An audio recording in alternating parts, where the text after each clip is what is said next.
영화를 통해 마음이 열리는 곳 뒷방 상영관입니다. 영화가 끝나면 우리는 뒷방에 모여 대화를 시작합니다. 나와 당신의 영화는 우리의 대화를 통해 새롭게 살아납니다. 영화를 통해 마음이 열리는 곳, 비밀스러운 뒷방으로 여러분을 초대합니다. 여러분 안녕하세요. 저희는 뒷방상영관입니다. 저는 뒷방상영관의 온정. 저는 아임.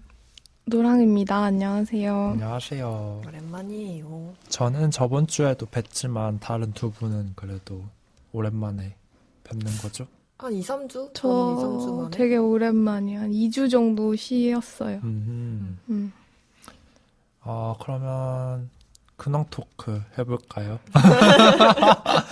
일단 저는 말씀드리고 싶은 게 저번 주 근황 때 제가 잘못 말한 게 있어서 뭐지?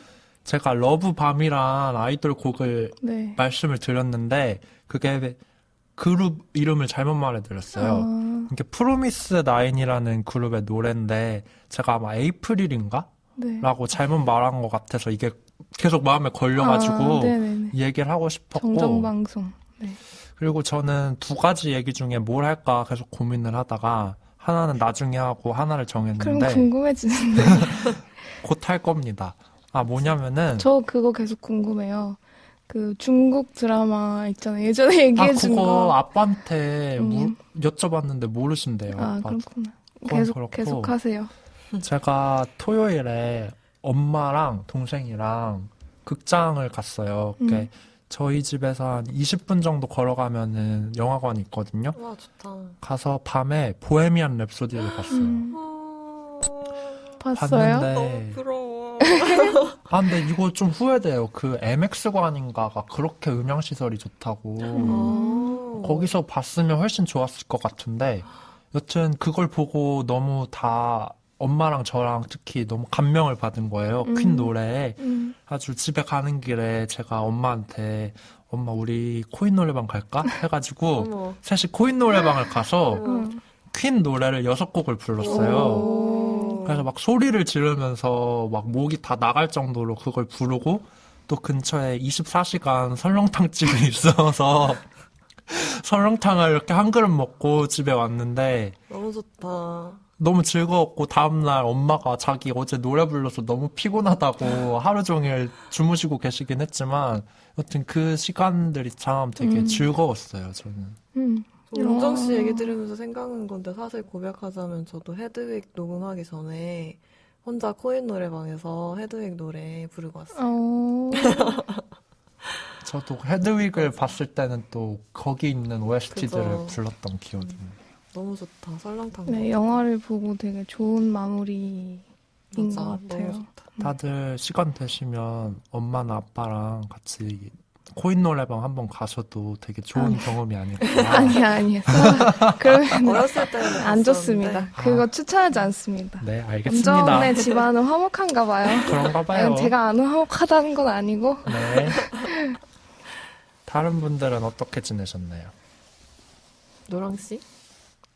저 좀 길 텐데. 일단 제가 빨리 말할게요. 그럼 두 가지예요.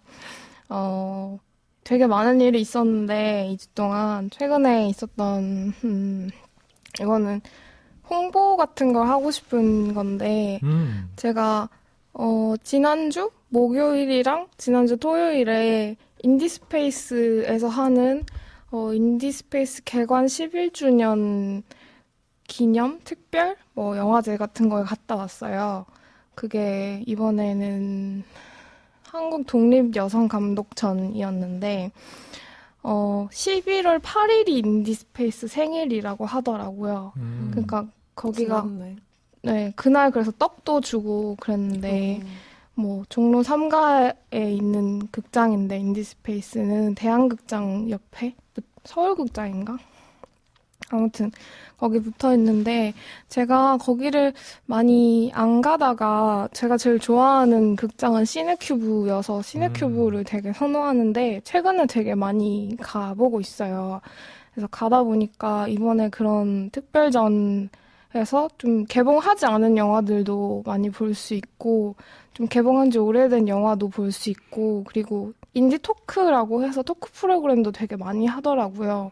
그래서 뭐 저는 이번에 이태원이라는 영화 강유가람 감독님인데 감독님 토크도 봤고, 또 기억할 만한 지나침이라고 그 영화도 감독님 박영임 감독님 오셔서 토크했는데, 영화도 영화지만 그렇게 토크할 때 분위기가 다들 뭔가 영화를 너무 애정하는 그런 사람들이어서 좋았던 것 같아요. 그리고 또 제가 보니까 이번에 11월 28일인데 매달의 마지막 수요일인가에 뭐 수요 단편극장 이렇게 해가지고 단편만 모아서 상영하고 GV도 하는 그런 프로그램이 있고, 또 독립영화 쇼케이스라고, 독립영화가 아마 개봉하기 전에 한번 시사회 같은 거 하는 프로그램인 것 같은데 이건 무료예요. 그래서 한국독립영화협회 홈페이지 들어가 신청을 하면은 무료로 볼 수 있는 거더라고요. 그래서 제가 이번에 한번 신청을 해서 봐보려고 하는데, 뭐 인디스페이스도 그렇고 그 같은 층에 또 서울 아트시네마도 같이 있는데 서울 아트시네마도 되게 좋은 영화 많이 하거든요.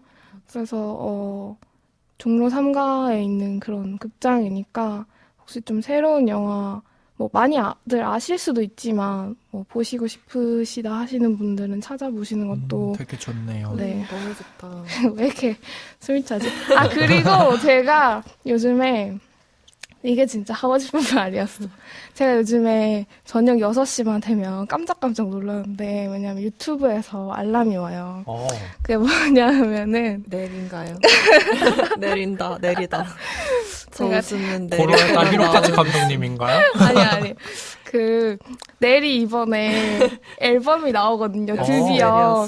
네, 11월 14일 저녁 6시에 발매가 되는 앨범이고, 제목은 행복했으면 좋겠어라는 앨범이에요. 몇 집인가요? 그러니까 그걸 제가 설명을 할 텐데, 그러니까 정규 앨범은 아니거든요. 정규는 아마 내년 상반기에 내기 위해서 열심히 노력을 하겠다라고 얘기를 하는데, 내년이 되면 이제 내년 7월 31일이 되면 내리 결성 20주년이 되거든요. 벌써? 네, 그래서 뭐 상반기에 아마 나올 것 같고, 이번에는 편곡 앨범이라고, 편곡 앨범이 뭐냐면은 내리 이번에 편곡 앨범이 2번째인데 지금까지 나온 앨범들 중에서 그거를 편곡을 해서 내는 거예요. 근데 뭐 편곡 콘서트도 하거든요. 그게 올해 5월에 편곡 콘서트도 했었고, 뭐 그게 아니더라도 콘서트를 할 때마다 좀 본인들이 원하는 느낌으로, 그러니까 예전에 곡을 만들어 놨지만 그게 지금 느낌하고 좀 안 맞을 수도 있으니까 그걸 계속 이렇게 새롭게 만들어서 하더라고요. 그래서 그렇게 한 곡들을 모아서 앨범을 내거든요. 그래서 지금 제가 너무 그러니까 D-Day 12일부터 하나씩 티저를 올려주고 있어요. 6시마다. 또 그렇게. 그래서 6시마다 제가 막 너무 좋아가지고, 이게 제가 엄청 기대하고 있는데, 물론 항상 내일 앨범 나오면 기대를 하지만, 이번에는 제가 그때 콘서트를 갔었거든요. 제가 올해 초에도 콘서트 갔었고, 작년에도 콘서트를 한창 다녔었는데, 그때 들었던 노래들이, 그러니까 앨범에 있는 노래랑 조금 다른 버전인데 제가 정말 좋아하는 곡들이 많단 말이에요. 근데 그게 그 앨범 음원으로는 없어서 팬들이 몰래 야금야금 이렇게 녹음한 걸로 제가 주워서 듣고 있었단 말이에요. 근데 음질이 좀 안 좋은 그쵸. 상태? 근데 이게 앨범으로 이렇게 나오니까 너무 좋은 거예요. 제가 좋아하는 노래가 과연 있을까? 그리고 막 실제로 있는 것도 있고, 그래서 지금 엄청 기대를 하고 있고, 그래서, 예약 판매를 지금 하고 있는데, 핫트랙스, 인터파크, 알라딘, 예스24, 이런 곳에, 39,800원. 신나라 레코드 가시면은, 지금 바로 전화하세요. 16,000원인가? 그 정도의 예약 구매를 하실 수 있고요. 네, 14일 얼마 안 남았죠.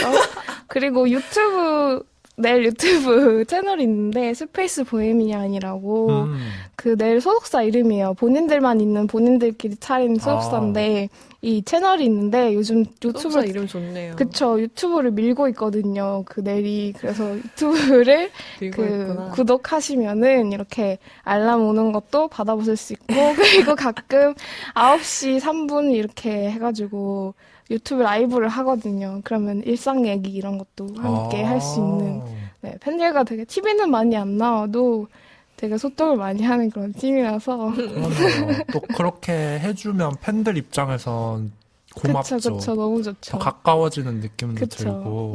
네, 여러분 지금까지 인디스페이스와 내일 관계자 네. 무슨 저희 몰래 홍보비를 받으신다는 그런 저는 의견이. 진짜 아무것도 모르는 네, 노랑 씨의 너무 문화. 행복하다는 요즘 네. 문화 콘텐츠 추천 너무 잘 들었습니다. 맞아요.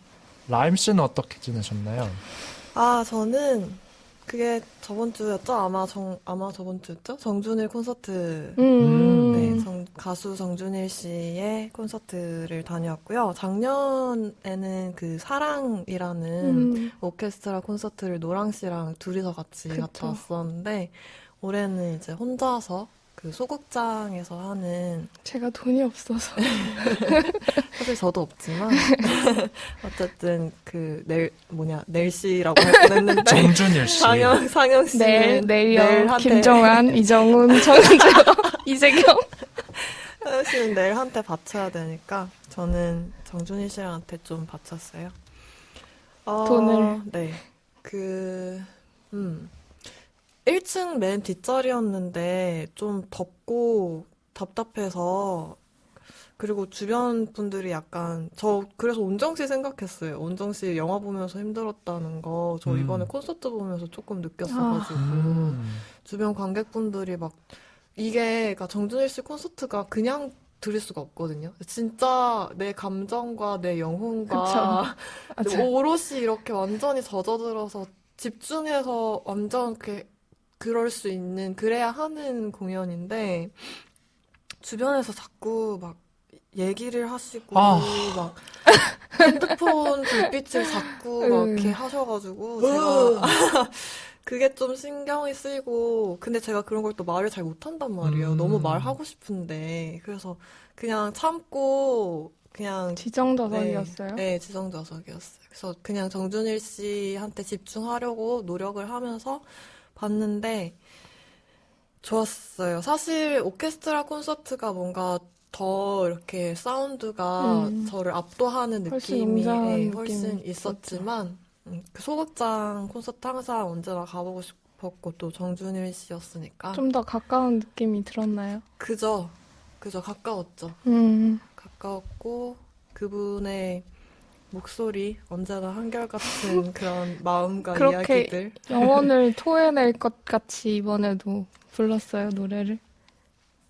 제가 그분이 하신 말씀 중에 또 그러니까 한마디 한마디가 다 그렇지만 또 가슴에 남는 게 자기가 여러분들께 줄 게 없고 항상 뭔가 이렇게 과연 내가 이렇게 노래를 계속 해도 되는 사람인가라는 그런 의심을 항상 그렇게 가지고 있는 말한다니까 사람이잖아요. 진짜. 근데 그럼에도 불구하고 그렇기 때문에 자기가 노래를 할 때 진짜 한 음절 그냥 자기가 이렇게 아 하고 소리를 내뱉으면 그 아 하는 소리가 끝에까지 없어질 때까지 그 공명음이 사라질 때까지 정말 자기를 다 바쳐서 한다는 거예요, 노래를. 그래서 실제로 콘서트장 가서 보면은 그렇게 딱 보여요.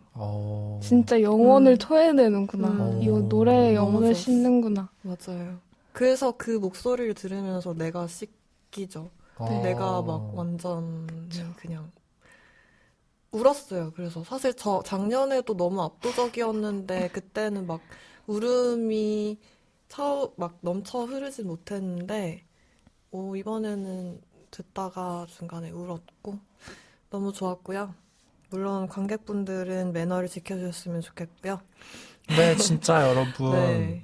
물론 진짜로. 저희도 항상 극장이나 뭐 공연을 관람할 때 노력을 하는 사람들이고 맞아. 이걸 듣는 뒷방사연관 청취자분들께도 정말 간곡히 말씀드리고 싶은 건 저희 제발 극장 매너를 지킵시다. 맞아요, 온정이 여러분. 많이 힘들어하고 있죠. 저 극장 갈 때마다 너무 힘들어요, 여러분. 막 둘이 막 소곤소곤 떠들지 않나, 옆에서 막 다리를 올렸다 내렸다 하질 않나, 막 부스럭부스럭 되질 않나, 이 모든 소음들에 너무 스트레스를 제가 자주 받아가지고, 근데 이 방송을 듣는 분들은 안 그런 분들이라고 저는 믿고 싶습니다. 더더군다나 영화도 그렇고 콘서트도 그렇고 내가 내 시간과 내 마음을 이렇게 그리고 투자해서 많은 돈을. 그죠. 그쵸? 엄청 너무너무나 소중하고 고귀한 시간이잖아요. 그거를 여러분 나의 시간도 지키고 다 같이 함께 이렇게 서로서로 지켜주는 소중한 시간 됐으면 좋겠고요. 12월 22일부터 24일까지 잠실 학생체육관에서 내일 크리스마스 콘서트 넬스름이 합니다. 저도 여러분 혹시 갑니다. 잊으셨을까봐 이거 뒷방 상영관을 그렇습니다. 듣고 계십니다. 그리고 저희 간단하게 라임 씨가 저희 뒷방상영관 인스타 홍보해 주실까요? 네, 저희가 아토믹 씨가 항상 인스타그램 쓰기로 잘 관리를 해주고 계시는데, 저희 뒷방상영관 인스타그램이 있어요. 뒷방상영관에서 상영되는 영화 일정에 대한 소개글과 게시물들이 업로드되고 있고요. 인스타그램에서 뒷방상영관 또는 100_2_더_ 시네마를 치시면 찾으실 수 있습니다. 많이 많이 팔로우 해주세요. 그리고 저희가 또 청취자 여러분의 목소리를 듣고 있죠. 사연이나 뭐 질문을 받기도 하고 그냥 간단한 소감 같은 것들 저희가 진짜 하나하나 다 너무 소중하게 보고 있고요. 익명으로 보내고 싶으시면 에스크로 보내주시면 되는데 팟빵 공지사항이나 인스타 프로필에 저희 eskd.kr/duitbang 뒷방을 스펠링으로 소리 나는 대로 적은 거죠. 여기로 들어오시면 그 질문 같은 거 보내실 수 있고 아니면 간단하게 팟빵에 팟캐스트 댓글이나 인스타 DM이나 댓글로 남겨주셔도 좋습니다. 뭐 좀 길게 프라이빗하게 보내고 싶은 사연이 있다라고 하시면 저희 메일도 있는데 100_2_더_ 시네마 @네이버.com입니다. 네, 네. 그렇습니다. 이제 본격적으로 영화 얘기를 시작해 볼까요? 네, 뒷방상영관 27번째 영화는 홍상수 감독의 풀립들입니다. 네, 이 영화의 선정 이유는 뭐라고 하면 좋을까요? 본인이 아시나요? 저는 잘 몰라요. 라임 씨가 말씀해 주실까요? 저는 노랑 씨가 이 영화에 별점 5점을 주셨기 때문에 그쵸. 네. 네. 저는 홍상수 감독의 영화. 개봉을 네. 하는 날에 보러 갔는데 그날 두 개를 봤어요. 개봉하는 영화를. 플립들하고 지배 시간들이란 영화를 봤는데 제가 요즘 그런 게 있는데 영화를 이렇게 뚫어지게 보고 시놉시스 딱 읽잖아요. 네. 그럼 이거 내가 좋아하겠다 오, 하는 영화가 있으면 경지에 오르셨군요. 개봉 날에 딱 가서 보면은 진짜로 좋더라고요. 그래서 이 영화도 그랬던 영화였어요. 일단 저도 노랑의 별점이 매우 좋았고요. 그거에 대해서. 그래서, 그리고 다른 분들의 평도 굉장히 좋았던 것 같고, 그래서 궁금했고, 또 뭐 최신 상영작이기도 했고, 홍상수 감독님 영화니까, 뭐, 그래, 뭐 어차피 언젠간 보게 될 것 같은데, 뭐 이런 마음으로 저도 보게 됐던 것 같아요. 현재 극장에서 상영 중이어서 많은 분들이 또 관심을 가지시는 분들이 있으면 뭐 보시고 저희 방송을 들으시거나 아니면 저희 방송을 들으시고 또 보시거나 해도 좋을 것 같아요. 네, 그러면은 저희가 방송에서 계속 간접적으로 언급을 했잖아요, 이분을. 홍상수 감독님을. 그렇죠. 항상 정작 영화는 안 했지만 이 감독님의 이름 그러네요. 처음이네요. 네, 이 감독님의 성함은 저희가 참 자주 말을 했었는데 홍상수 감독님에 대해서 라임 씨가 말씀해 주세요. 네, 홍상수 감독님께서는 사실 감독님도 잘 말씀을 안 하려고 하시고 하지만 공공연하게 잘 알려져 있는 사실은 이분께서 대단한 집안에서 자라오셨다는 거. 그러니까 그 홍상수 감독님의 부모님께서 저희 그 한국 대한민국 해방과 전쟁 이후에 겨우 다시 싹트던 그런 근현대 문화의 핵심 아, 음. 인물이었다고 하십니다. 약간 문화예술적인 쪽에서 권력과 특권과 그런 마당발? 정치 쪽으로도 그렇고 그런 분이었다고 하는데 근데 정작 약간 어릴 때부터 방황을 많이 하셨고, 홍상수 감독님께서는 약간 중학교 2학년 때부터 음주와 비행을 음, 하셨다고. 근데 약간 그 시절의 경험이 오랫동안 이분한테 영향을 미쳤던 것 같아요. 약간 부모님께서 이혼을 하시고 사랑을 받지 못했던 경험이 본인을 반평생 동안 힘들게 했다라는 얘기도 하셨다고 하는데, 그래서 약간 성인이 되기도 전부터 술독에 빠져서 사셨고, 그래서 그렇게 음, 홍상수 감독의 영화에서 술을 마시는 거라는 얘기를 제가 듣고 깜짝 놀랐습니다. 왜 그렇게 맞아요. 술을 마실까? 술만 마실까? 이런 생각을 많이 했거든요. 저도. 그래서 사실 저도 그전에는 홍상수님 감독님 영화를 꽤 많이 봤더라고요. 근데 이번에 이렇게 감독님에 대해서 찾아본 거는 이 방송 준비하면서 처음이었어가지고 되게 그냥 보면서 그냥 뭔가 이렇게 고개가 끄덕여지는 그런 공감도 되고 하는 부분들이 있더라고요. 그래서 어쨌든, 네, 그렇게 힘들어 하시다가, 뭔가 책도 많이 읽으시고 하면서 약간 노력을 해봤는데, 나중에 되게 오랜 시간 동안 본인의 노력을 거쳐서 그냥 자기 자신이 타고난 그런 기질 같은 거를 인정하면서 다른 통념이라던가 틀이라던가 이런 것과는 상관이 없이 세상이나 삶에서 마주하게 되는 모든 것들을 그냥 나만의 직관적인 눈으로 보고자 하는 태도를 가지려고 엄청 노력을 하셨다고 해요.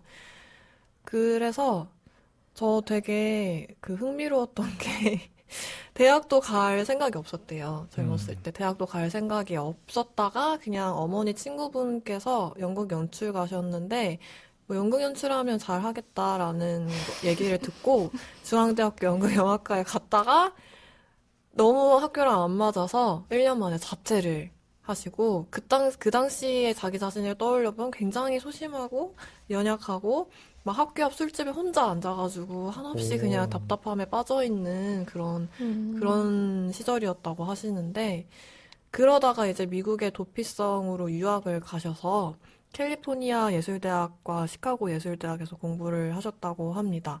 그러니까 거기서 10년 동안 유학 생활을 하셨는데 지금 이분께서 가진 어떤 뭐 가치관이랄까? 이런 게 거의 20년 동안 형성되었을 정도로 굉장히 이분한테는 중요하고 치열했던 시기였나 아, 봐요. 유학파셨군요. 네, 그 뭐 영화 외에도 미술이나 문학이나 음악 같은 전반적인 예술 분야에 다 관심을 기울였던 음, 시기였다고 합니다. 그러다가 이제 본격적으로 영화에 눈을 뜨신 게 20대 후반이나 돼서였다고 하시는데, 그때 대학 졸업 과제로 실험 영화였던 그 개미 쳐다보는 여인과 사과 먹는 여인을 찍으셨는데, 그냥 그때도 정말, 여인이네요. 그니까요. 저 여자를 이거 좋아해. 보면서, 그니까, 이 보면서도, 이분은 그렇구나, 이랬는데, 그냥 정말 말 그대로 그냥 개미를 쳐다보는 여자랑 사과를 먹는 여자를 롱테이크로 찍은 음, 실험 영화였대요.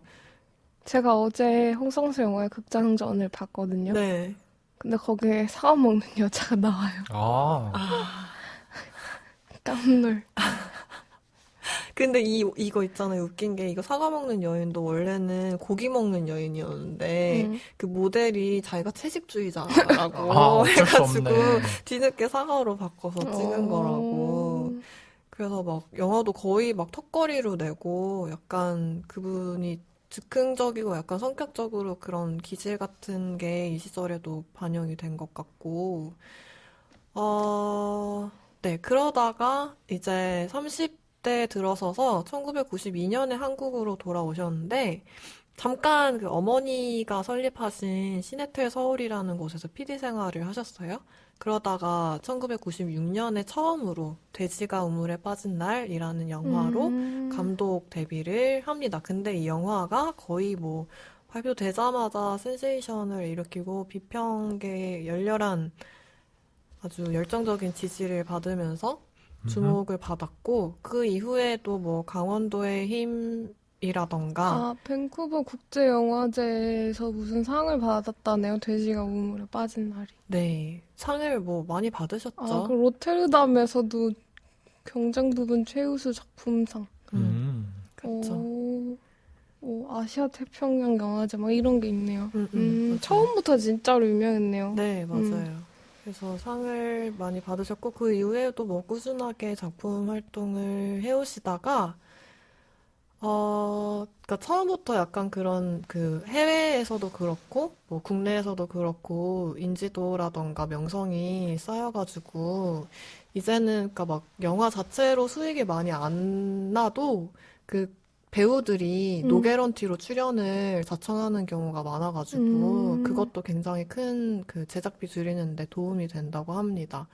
그리고 그러니까 아무래도 수익가 좀 내는 게 어렵잖아요. 상업 영화에 비해서는. 그래서 계속 영화를 찍기 위한 방법을 모색을 하신 게 감독을 포함해서 5명이 넘지 않는 그런 스태프. 네, 정말 극소수의 스태프와 그 좋아하는 필름도 잘 못 쓰고 이제 디지털 카메라를 쓰기 시작했고 그래서 근데 이게 오히려 약간 스태프도 적고 투자비도 적고 하다 보니까 외부의 그런 간섭이라던가 이리라 저리라 하는 거 없이 자기의 의도대로 영화를 이끌 수 있게 되는데 도움이 됐다고 합니다. 그리고 또 인상적이었던 게 이분이 로케이션이 되는 현장에 몇 번이고 들러보면서 배우와 이렇게 굉장히 많은 대화를 나눈 뒤에 그때의 인상들을 바로바로 시나리오에 반영한다고 해요.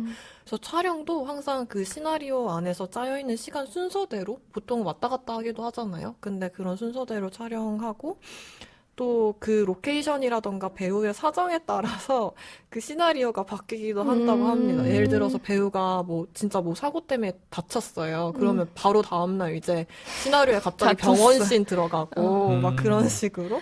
제가 어제 그 후라는 영화도 봤는데 홍상수 감독의 거기 김세벽 배우가 나오거든요. 근데 거기에서 그런 얘기를 해요. 그거는 김민희 배우가 하는 대사긴 한데 왜 사세요? 이런 대사를 하거든요. 김민희 배우가 그 권혜요 배우에게. 네. 근데 그게 그 김세벽 배우랑 촬영 전에 만났을 때 홍상수 감독이 뭐 질문 하나 해봐라 이렇게 얘기를 하셨대요. 그래서 그때 김세벽 배우가 근데 왜 사세요는 아니고 본인 인터뷰에 따르면 왜 살까요? 라고 물었는데 그게 그렇게 들어간 거라고 하더라고요. 진짜.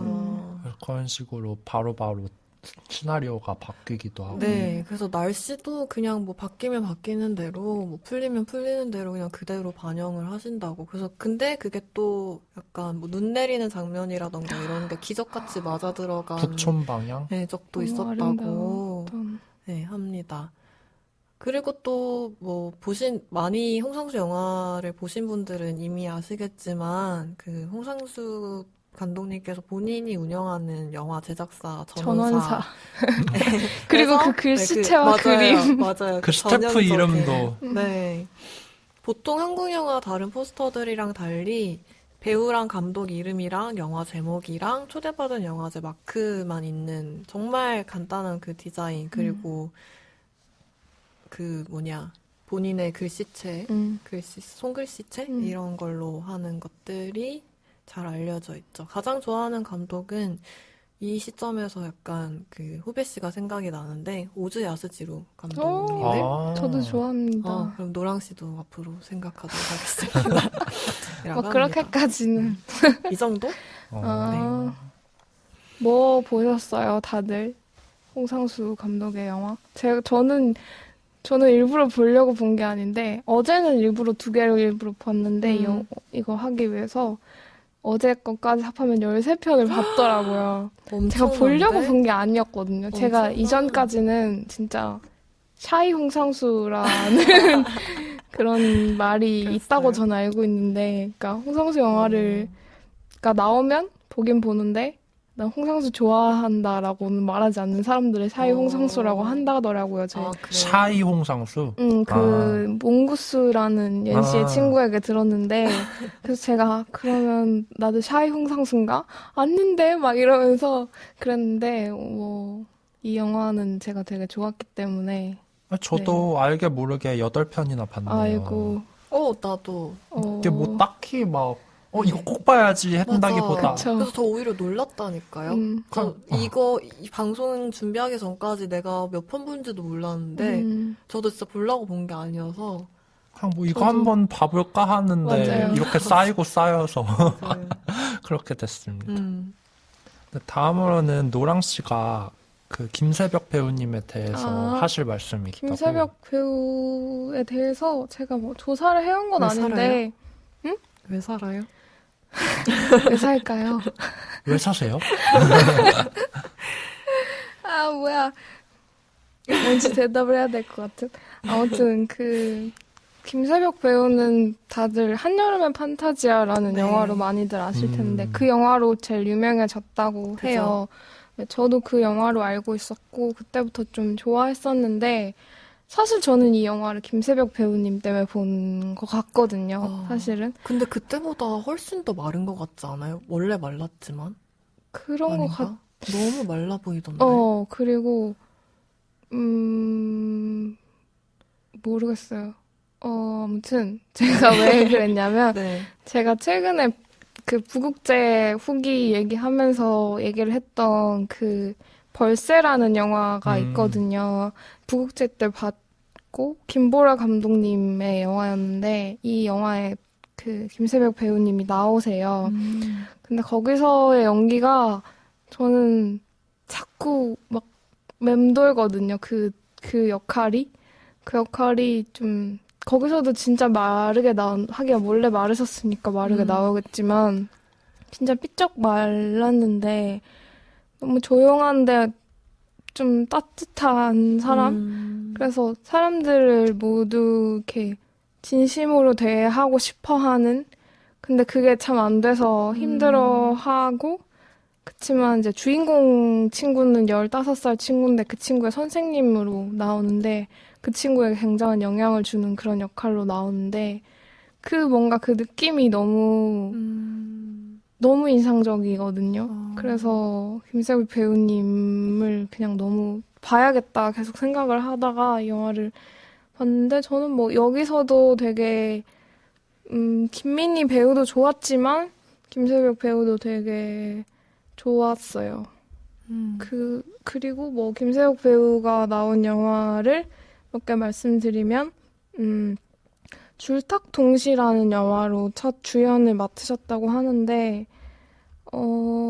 근데 다 조그만한 역할로 나와가지고, 그리고 한여름의 판타지아가 있고, 뭐, 설행 눈길을 걷다, 뭐, 그 후라는 홍상수 감독 영화에도 또 출연을 했었고, 초행, 누에치던 밤,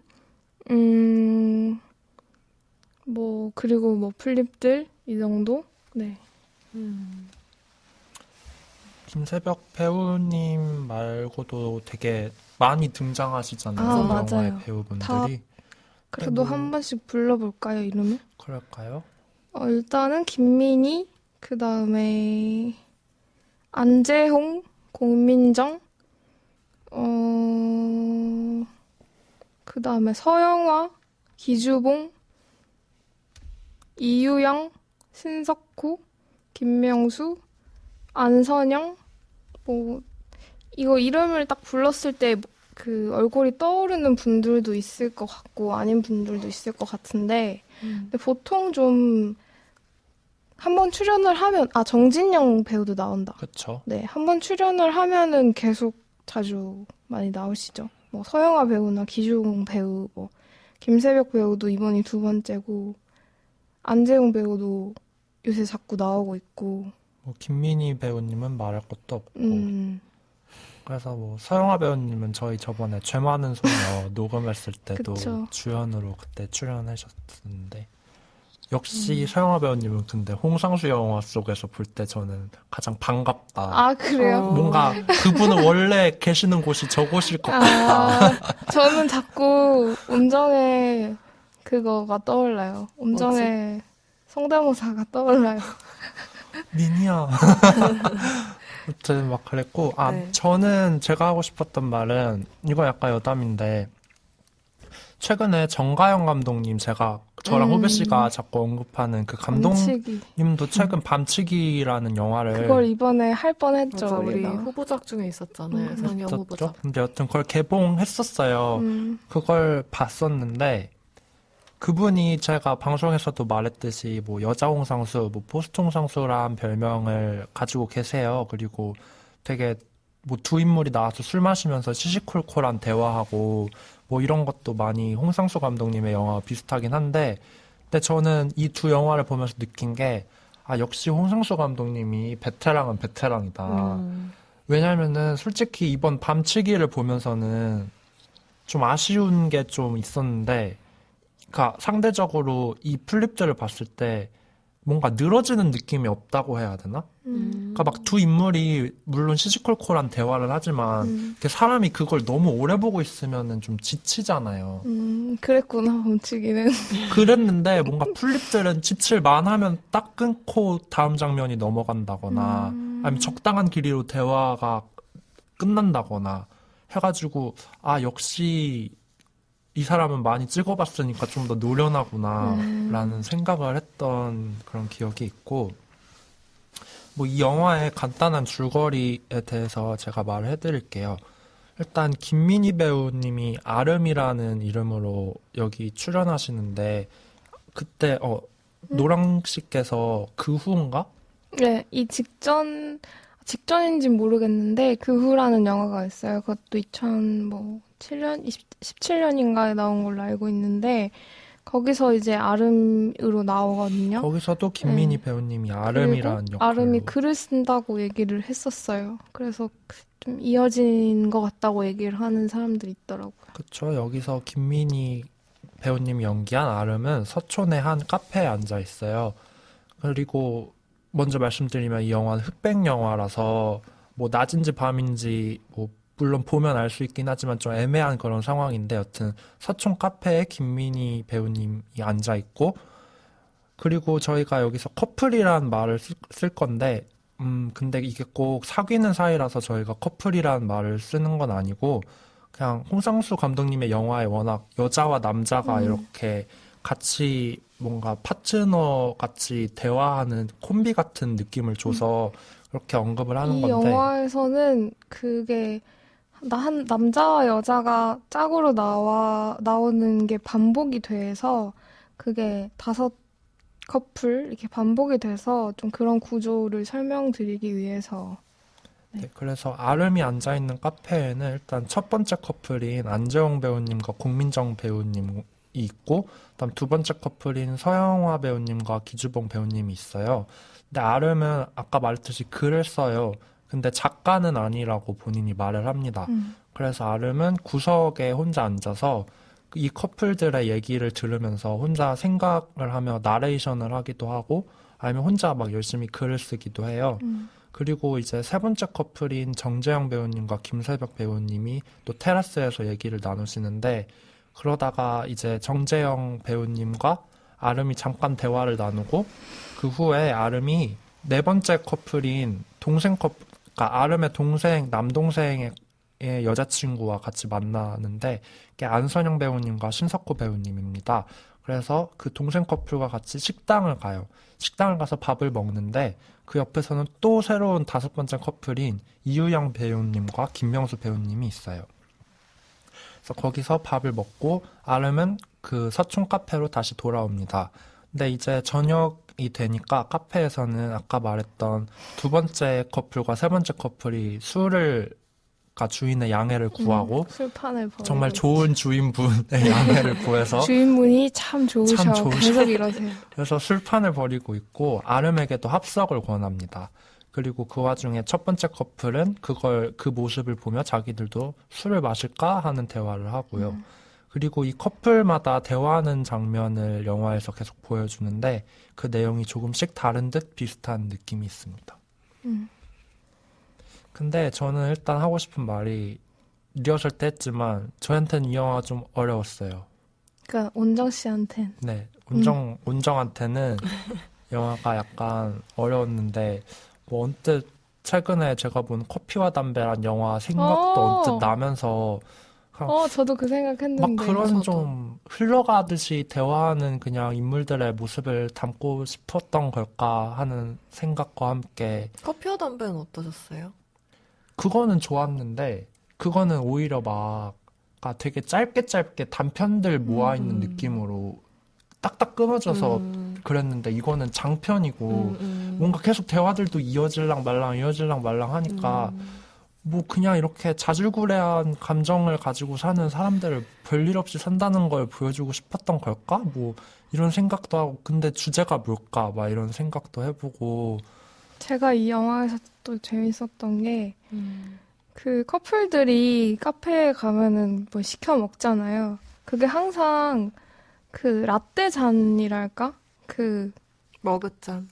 그 머그잔 말고 이렇게 찻잔인데 좀 라떼가 나오는 조금 큰 잔 같은 거 있잖아요. 차 그거 접시, 받치는 접시가 있는 그거랑 아이스 아메리카노 나오는 그 큰 아이스 잔하고 항상 그게 그 첫 번째 커플도 그렇고 두 번째 커플도 그렇고 세 번째 커플도 다 그렇게 먹어요.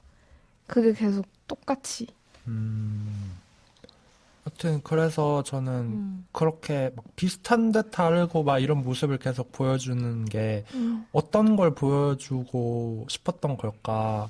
그래서 뭐 나름 그냥 키워드를 정리했다면은 뭐 사랑이라던가 결혼, 뭐 죽음 뭐 이런 얘기를 하는 것 같고 사람들이 화도 잘 내고 거절하고 거절당하기도 하고 뭐 엿듣고 엿보이고 뭐 합쳐지기도 하고 뭐 이런 생각을 하면서 근데 그래서 주제가 뭘까 이런 생각을 했던 기억이 있는데 근데 노랑 씨는 좀 다르게 보셨다고 저랑.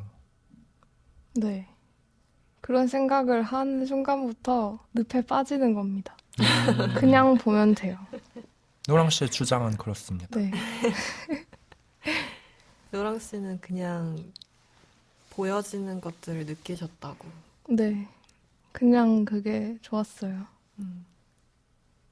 저는 뭐 말로 굳이 표현하지는 않겠지만 여기서 다 알 것 같았어요. 쟤들이 왜 저러는지, 영화가 왜 저러는지.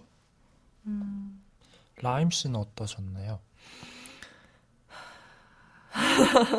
저는 사실 아직도 왜냐면 그러니까 원래는 홍상수 감독님 영화를 처음 봤을 때는 되게 그냥 와, 윙? 약간 이런 느낌이었고 두 번, 세 번 봤을 때도 그랬고 근데 처음으로 이제 불편한 게 아무것도 없이 정말 재밌게 봤던 게 혼자서 지금은 맞고 그때는 틀리다 봤을 때였는데 근데 그 이후로도 이 영화를 보고서도 사실 저는 아직도 제가 홍상수 감독 영화를 좋아한다? 뭐 혹은 싫어한다? 라고 쉽게 뭐라고 말할 수가 없는 것 같고 그냥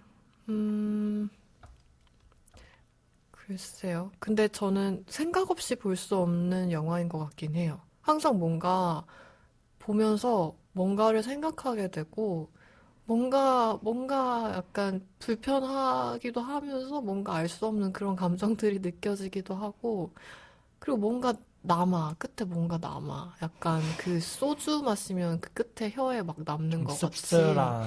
그런 게 남더라고요. 그러니까 이제 앞으로 홍상수 영화가 나오면 좋아하지는 않지만 그래도 결국 보게 될 거란 말이에요. 여러분, 그것이 바로 샤이 홍상수라고 합니다. 저도 예전에는 부정했었는데 그렇대요. 샤이 홍상수는 아니야. 왜냐면 저는 보니까. 그거 보는 게 어. 샤이 홍상수라니까. 근데 좋아한다고 말하진 않아. 왜냐면 진짜 좋아하는지 모르겠거든. 그니까 저도 그랬다니까요. 나도 잘 모르겠거든.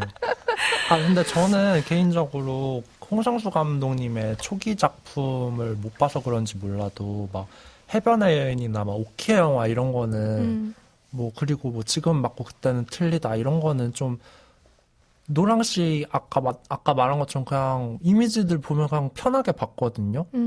근데 뭔가 점점 그러니까 밤의 해변에서 혼자를 봤을 때도 그렇고 이 영화도 그렇고 뭔가 이제 생각을 하게 만들고 왜 저건 왜 넣었지 저 장면은 저건 뭘까 하는 좀 자꾸 질문을 던지는 느낌이 요즘 그런 홍상수 감독님의 최근 영화를 보면은 드는 것 같아요. 거기서 그러잖아요. 오키의 영화 아닌데? 우리 선이 맞나? 이성균 배우가 이성균 배우는 많이 나오는데 여기저기. 파고, 또 아. 파고, 또 파고, 또 파고. 유준상 막 배우님인가? 아니요, 이성균. 그거는 이성균 근데 배우님인가? 모두가 다 하는 말입니다. 맞아요. 김상중 그러니까. 배우도 하고. 그러니까 그런 생각이 들어요.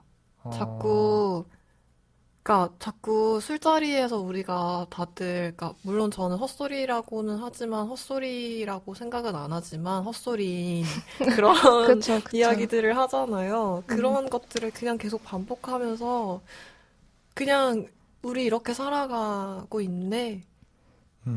약간, 위선이라던가, 아니면 좀, 가식이라던가, 이런 걸 좀 풍자해서 보여주기도 하고, 좀 찌질한 면모라던가, 좀, 이 영화를 보면서도, 그 전에 술자리에서 사람들 지켜보면서도 그랬지만, 그 전에 술자리라는 게 홍상수 감독 영화 안에서의 술자리들? 근데 이 영화 안에서도, 플립들 안에서도, 그냥 저 사람들이 얘기하는 것 너머에서 뭔가, 그 말에서 느껴지는 것만이 아니고, 그 말 밖의 것들을 자꾸 생각하게 됐던 것 같아요. 진짜 저 사람의 마음속에 있는데 말해지지 않고 있는 것들이라던가 그런 것들이 자꾸 느껴지더라고요. 그냥 그런 것들을 관찰하라고 그냥 만든 영화일지도 모르겠네요. 우리 이제 그만 그럴까요? 영화에 대한 얘기를 해볼까요? 네, 우리 계속 영화에 대한 얘기하고 있었지만 이제 본격적으로 네. 코너로 넘어가도록 네, 하겠습니다. 이제 다시 보기 코너인데요. 이 코너는 영화에서 각자에게 인상 깊었던 장면을 이야기해보는 시간입니다.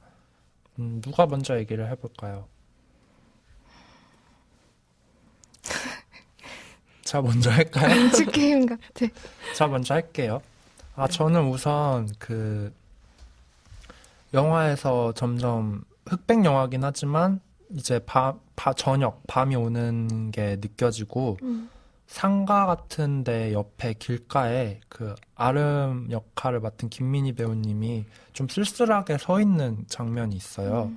근데 저는 그 장면을 보고 받은 인상이 흑백 영화로 밤을 촬영하니까 그 느낌이 참 좋다라는 생각을 했는데 뭔가 더 쓸쓸하고 좀 깔끔하다고 해야 될까? 그 대비가 좀 더 깔끔하게 돼서 색의 대비가 그래서 그런 느낌이 들어서 그 장면을 보고 되게 예쁘다라는 생각을 했던 기억이 있고 저도 그 장면을 같은 장면인지는 모르겠는데 그게 이제 동생 커플하고 만난 다음에 좀 화를 낸 다음에 헤어지고 다시 거리를 걷는 장면이잖아요.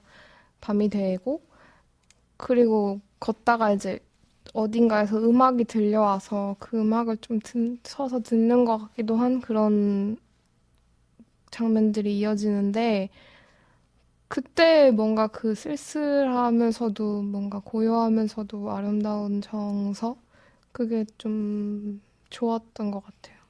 뭔가 그 쓸쓸함을 밤의 해변에서 혼자의 그 김민희 배우님이 혼자 담배 피던 장면에서도 어디서 뭔가 그 카페 앞에서 네, 거기서도 좀 느꼈던 것 같고 여튼 그것도 인상 깊었고 비슷한 것 같아요. 또 아까 방금 말씀해 주셨는데 그러니까 아름이 동생한테 화를 내는 장면이 있어요. 그러니까 같이 밥을 먹고 나와서 너는 뭐 내가 밥 사주는 사람이냐고. 그게 근데 진짜 나쁜 게 밥을 사고 계산인 누나가 이제 밥을 사주는 음. 상황이잖아요. 계산을 누나가 하는데 두 커플이 먼저 나와 있으면은 보통 밥 사주는 사람 기다려서 잘 먹었습니다 하고 이제 같이 가잖아요. 근데 걔네 둘은 따라오겠지 하면서 먼저 가요. 계산도 덜 했는데. 그쵸. 그래서 둘이 먼저 가고 있으니까 김민희 배우님이 야, 너 아름이 일로 와봐. 이렇게 해가지고. 야! 막 이랬나 봐요. 되게 갑자기 화를 내는데 어, 물론 설명해 주셨듯이 왜 화를 내는지는 이해가 가잖아요. 그쵸. 근데 그렇게 소리를 갑자기 지르니까 그게 되게 갑작스럽고 낯설다는 느낌이 들었는데, 그러니까 그 김민희 배우님의 목소리로 그렇게 소리를 지르는 게 그 조용하고 흑백인 화면을 되게 찢고 나온다고 해야 되나? 그런 느낌이 들어서 되게 당황스럽다. 나도 당황스럽죠. 보는 내가. 보는 내가 당황스럽다라는 생각을 했어요. 그 굉장히 화나 보이고. 맞아. 근데 저는 사실 뭐 다른 두 분들은 이미 김민희 배우님의 이런 화내는 연기가 홍상수 감독님의 영화에서 봐서 이젠 익숙해졌다고 하셨는데 저는 아직도 그 연애온도에서 화내는 그 장면이 아직도 머릿속에 있거든요. 그렇게 휘말대기 없이 화내시던 모습이 막 내 맘대로? 막 하면서 하나부터 열까지 다 너한테 맞춰주고 있는데 뭐가 내 맘대로라는 거야? 막 이런 거 아직도 기억에 남아있는데 이렇게 막 야! 막 이러니까 방금 그렇진 고질라 같았는데. 않았습니다. 되게 달라졌다. 야, 이게 뭐야. 되게 달라졌다라는 그런 생각을 했어요. 근데 라임 씨도 이 장면 인상 깊었다고. 맞아요. 저도, 왜냐면, 저는, 그러니까 사실 저도 볼 때는 되게 약간, 뭔가, 되게, 좀, 약간 미친 사람 같아 보이잖아요. 근데, 나도 그러고 싶은 거지. 제가 약간 진짜 화를 잘 못 내는 성격이어가지고, 근데, 답답하단 말이에요. 아까 정준일 콘서트에서 그렇게 그니까요. 저기요! 이러면서. 너 일로 와봐! 이러면서. 옥상으로 따라와. 옥당으로 따라와. 그래서 뭔가, 그게, 항상 홍상수 감독님 영화 보면 그런 게 있는 게, 뭔가 불편한데, 뭔가 시원해. 약간 그랬어요, 저한테. 뭔가 미친 것 같은데, 근데 뭔가, 나도 미치고 싶어. 약간 그런 거. 저도 비슷한 생각을 그냥 그 커플들을 계속 보면서 머릿속에 떠올렸던 생각이 뭐냐면 타인들의 눈치 혹은 신경을 너무 많이 쓰다 보면 나는 내가 되지 못한다. 이런 문장이 떠올랐거든요. 그러니까 좀 타인의 눈치를 보는 것보다 그냥 내가 되기로 선택한 사람들이라는 생각이 들었어요, 다들. 저 그래서 그 끝에 김민희 씨한테 막 술 마시고 있던 테이블에서 같이 술 마시자고 자리로 옮기실래요 하는데도 그냥 뭐 저는 여기서 엿듣는 게 더 좋아요 라고 하는 게 좋았어요. 그냥 좀 그렇게 거절하기 쉽지 않죠. 그니까요. 그리고 사람들이 어떻게 제안을 하냐면 다 듣고 계시는 거 아는데 이제 오시라고 그렇게 그러니까. 얘기를 한단 말이에요. 그 사람들도 참 되게 솔직하게 얘기를 한 맞아. 거잖아요. 술 마셔서 그럴 수도 있어. 그랬더니 여기서 엿듣는 게 좋아요. 맞아. 엿듣는다고 그렇게 또 솔직하게 얘기를 하네요. 그니까요. 그래서 저도 라임 씨의 말을 들으니 뭔가 이 영화 속 인물들과 있다면 저도 저런 격식 차리지 않는 진창으로 저도 빠질 수 있을 것만 같은. 저는 정말 싫을 것 같아요. 전 하고 싶어요. 근데 아니야. 그 사람들이 또 격식을 너무 안 차린 건 또 아니란 말이죠. 그래요? 왜냐면 그 후배가 후배 생각나. 그러니까 그 얹혀 살게 후배죠, 해달라고 후배. 했을 때도 되게 조심스럽게, 근데 그쵸. 자기 의견은 분명하게 전달하긴 했지만 되게 조심스럽게 정말 죄송합니다. 막 그러잖아요. 제가 그런 거에 정말 예민해서 정말 죄송합니다. 계속 이러죠. 어쨌든 자기 의견을 말하는 사람들, 나를 표현하는 사람들. 맞아. 근데 뭔가 그 속에 끼면 저도 뭔가 그렇게 저 느낌을 뭐라 해야 되지? 뭔가 막 굴러다닌다? 바닥을 굴러다닌다?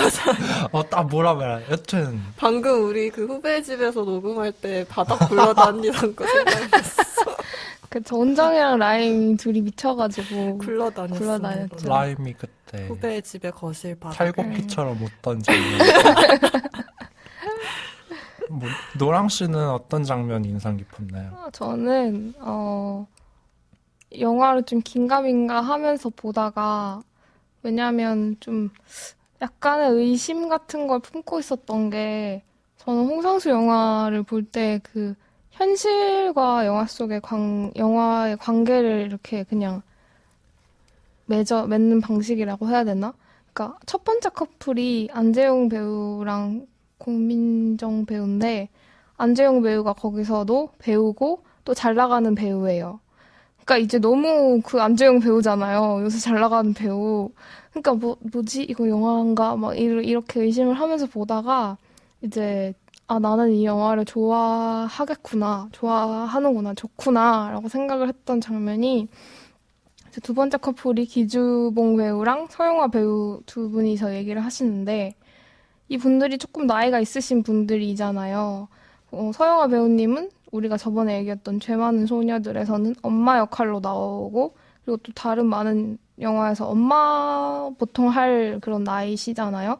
그리고 기주봉 배우도 보통 뭐 할아버지나 아버지 역할을 하실 배우분들인데 근데 저는 그 두 사람이 얘기를 하는 장면에서 뭔가 청년처럼 느껴졌어요. 이 두 사람들이. 이게 뭐 막 젊은 사람처럼 느껴졌다는 게 아니라 늙지도 막 어리지도 않은 그런 늙은 사람들이 아닌 정말 그냥 나이가 없는 그런 사람들. 그냥 사람? 엄마도 아빠도 아닌 그냥 사람? 그리고 뭐 서영아 배우님은 작가라고 나오고 기주봉 배우는 배우로 나오는데 그냥 그런 사람들로 보여서 이게 막 그냥 그 연기에서의 느낌이거든요, 이거는. 정말 그냥 엄마도 아닌 그런 누구도 아닌 그냥 사람으로 보이는 그런 연기를 하셨어요, 두 분이.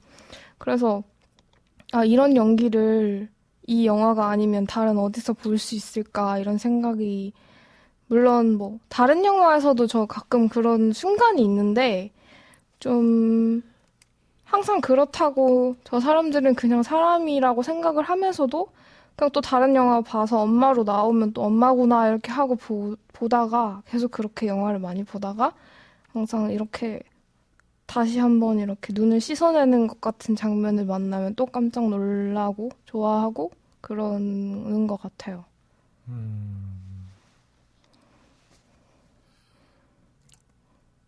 원정도 뭐 비슷하게 느끼셨다고. 근데, 나이가 없는 사람들의 느낌은 솔직히 뭔지 모르겠는데, 저는 그냥 나이가 그렇게 중요하지 않은? 이라는 생각은 했던 것 같아요. 그러니까 막 그냥 후배한테 얹혀 살고 싶어하는 선배고 그걸 불편해하는 후배 이런 관계라던가 기주봉 배우가 선배고 서영아 작가 후배라서 기주봉 님이 너네 집에 좀 얹혀 살고 싶다 이런 식으로 얘기를 하시고 이제 거절을 하시는 그러니까 그런 거를 그렇게 아까 말했듯이 영화에서 이분들이 주로 맡으실 법한 뭐 엄마 아빠 관계가 아니라 이런 나이대 분들도 그냥 우리가 대학생들이 겪는 그냥 이런 선배의 부탁과 후배의 거절 이런 관계를 저 나이를 먹어서도 저럴 수 있구나. 그쵸. 그 과정에 뭐 나이는 별로 중요한 게 아니구나. 그런 생각이 들어서 저는 좋았던 것 같아요. 거기서 뭐 괜히 막 서영화 배우면 사실 누구의 엄마였고 막 이런 맞아. 쓸데없는 거 없이 요즘에 뭐 우리 애가 뭐 맞아요. 이런 얘기 안 하잖아요. 그런 거 지나가는 말로도 그런 게 없어서 좋았어요, 저도. 그리고 저는 노랑 씨가 아까 그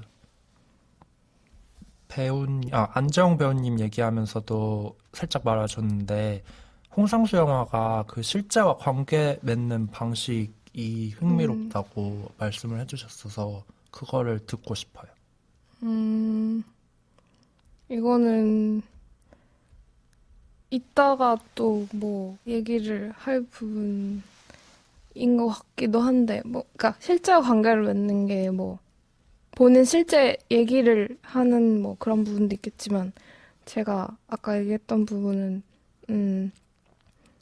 그냥 배우가 배우를 연기를 하는 거잖아요. 그쵸? 그러니까 보통 다른 영화는 배우가 다른 것을 연기하는데, 여기서는 그냥 배우를 데리고 와서 배우를 연기시키고, 그리고 뭐, 다 이 영화에는 감독이 안 나오지만, 영화 감독 되게 많이 나오잖아요. 홍상수 감독님 영화 보면은 다 뭐 영화과 선후배 그죠. 사이여서 뭐 영화 뭐 준비하고 있고 영화가 잘 안 되고 이런 영화계 얘기 종사자가 그렇게 많았나. 그쵸. 막 그냥 다 영화계 종사자니까. 그리고 다 배우고.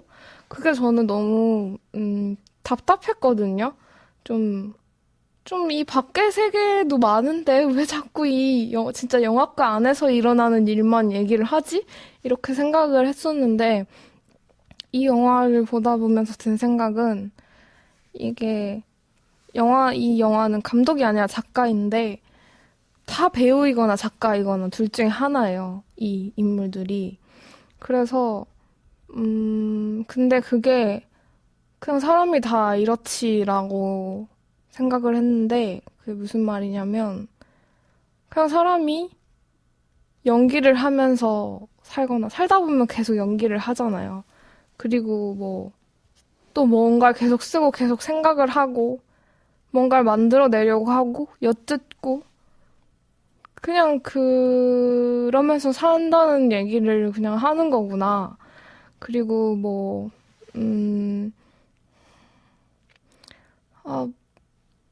아, 이 홍상수 감독의 영화를 제가 좋아하는 이유 중 하나가 좀 시간성을 없애고 좀 이상한 공간을 만들어낸다는 생각을 하거든요. 그러니까 계속 뭔가 같은 공간을 반복시켜서 보여주고 시간도 뭐 밤의 변에서 혼자는 진짜 시간도 장소도 없는 공간을 만들어내서 거기서 좀 시간을 묻는 사람이 막 따라오는데 도망가고 이런 것도 나오거든요. 그리고 이 영화는 흑백이어서 좀 시간을 잘 모르겠는 것도 있고 뭔가 계속 반복되기도 하니까 시간을 모르겠고 그리고 공간도 반복되고 그러니까 이게 현실의 공간이 아니라 다른 공간인 그런 이상한 느낌이 좋은데 그걸 생각하면 그냥 뭐 배우거나 작가이거나 감독이거나 그것도 그냥 현실의 이야기가 아니라 비유처럼 그렇게 받아들여도 되겠다라는 게 딱 정리가 됐었어요. 이 영화를 보면서.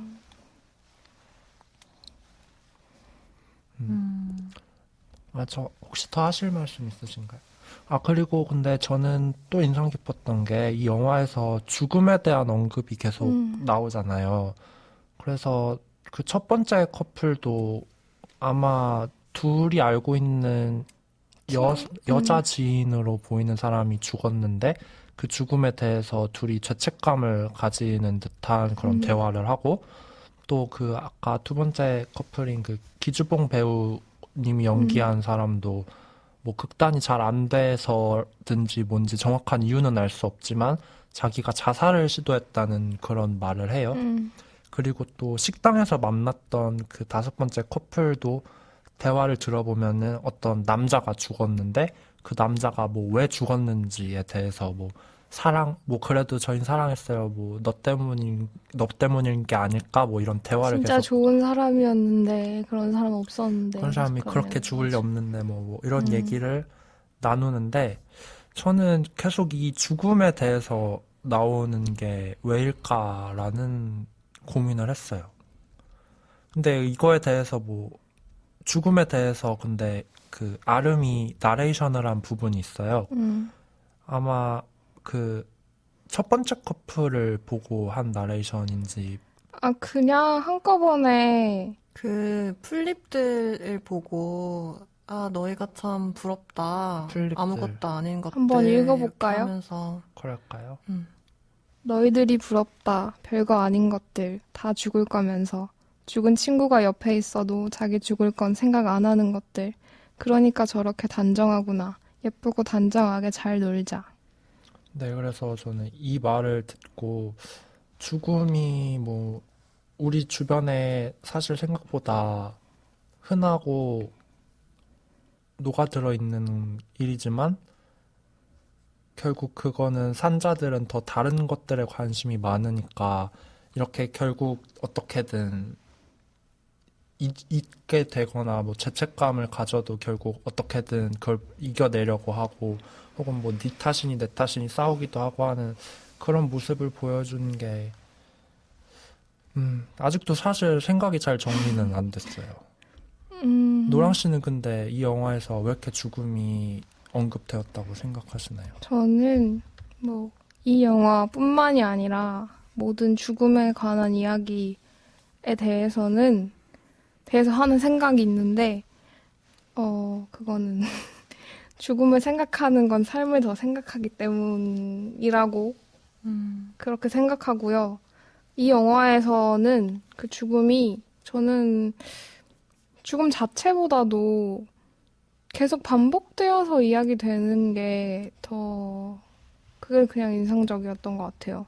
뭐, 첫 번째도 죽음 얘기를 하고, 두 번째도 뭐, 네 번째인가?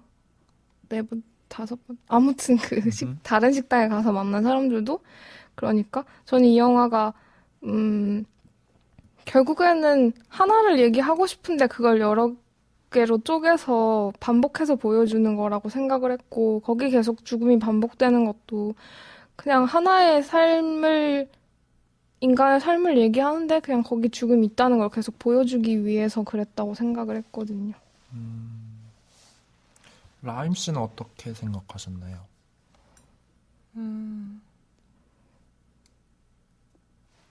그러니까 저는 로건에서 제가 죽음에 대해서 했던 얘기들도 생각이 났는데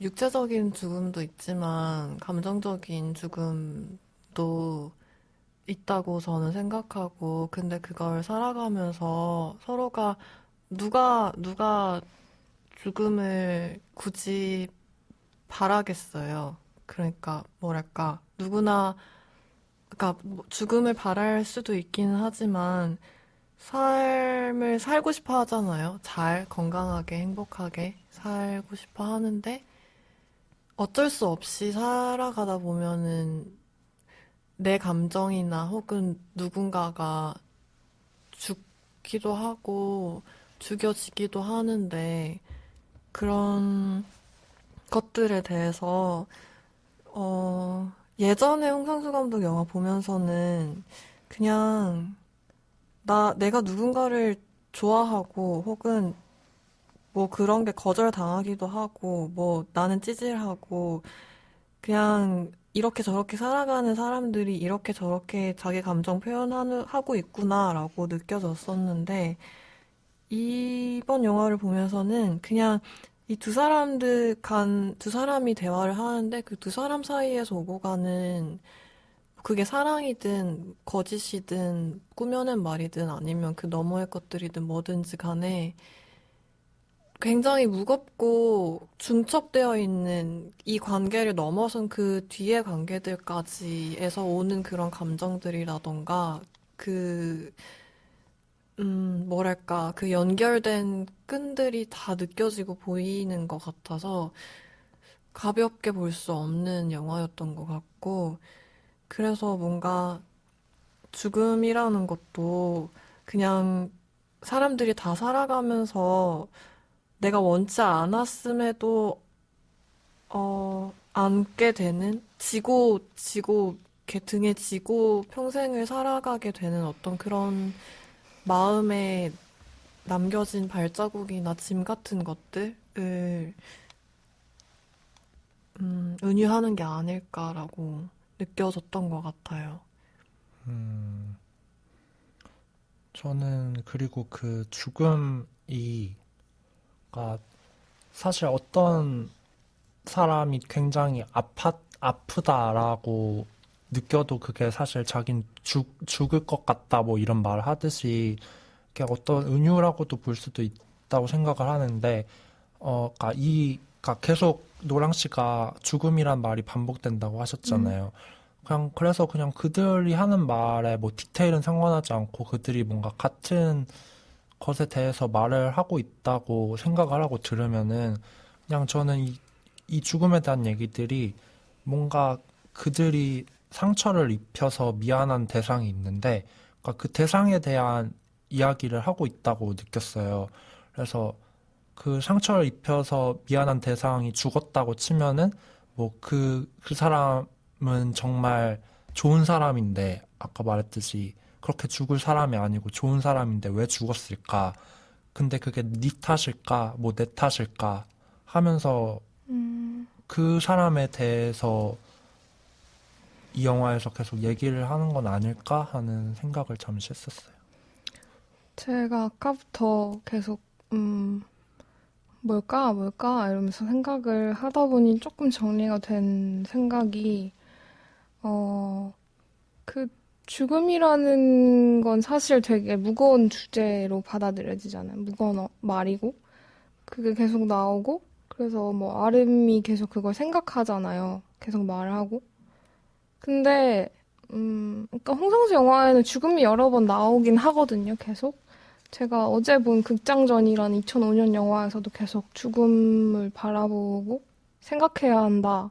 이런, 더 잘 살기 위해선 생각해야 된다. 뭐 이런 얘기도 하는데, 근데 그렇지만 인간은 생각하는 것 같지만, 그치만 술 먹고 여자 꼬시고, 그러니까 한순간 생각을 하지만, 그렇지만 이렇게 산다라는 거를, 근데 저는 이게, 싫지 않아요. 그냥 그렇게 사는 거고, 그렇게 사는 게 귀엽기도 하고, 좋기도 하고, 어떨 땐 정말 짜증이 나고, 환멸이 느껴지기도 하지만, 뭐, 그냥 그런 모습을 보여주는 것 같아요. 우린 그런 플립들이다. 그렇게 되나요? 플립들처럼 산다. 음.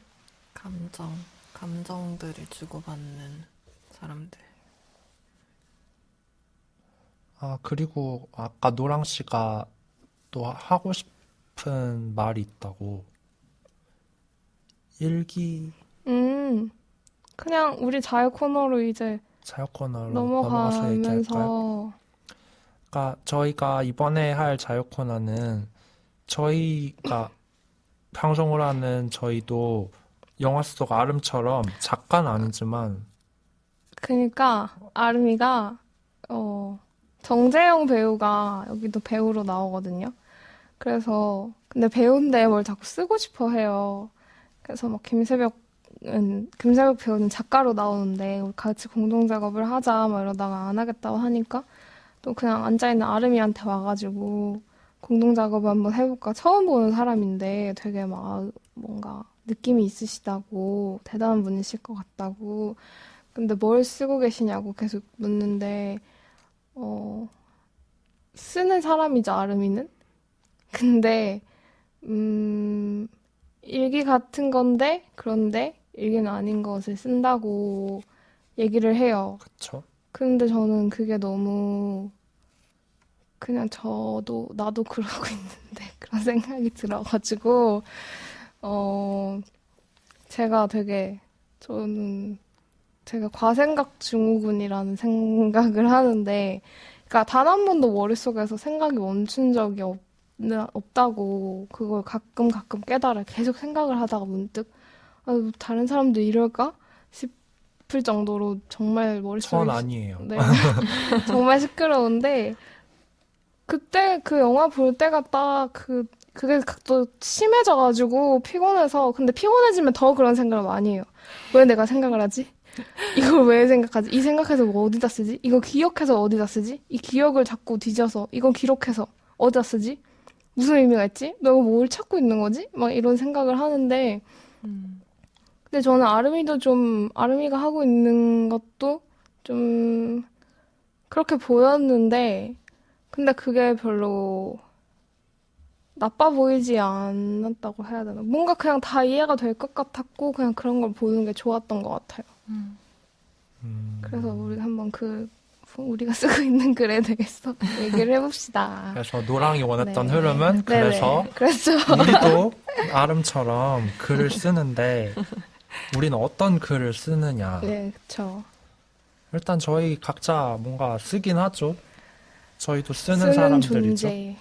원정 씨 얘기 먼저 듣고 싶어요. 네, 원장이 제일 궁금해요. 쓰는 존재들인데 저도 써요. 저도 쓰는데 며칠 전에 그런 얘기를 했었어요. 원장이 막, 나 인스타를 계정을 하나 파볼까. 원장이 인스타를 안 하거든요.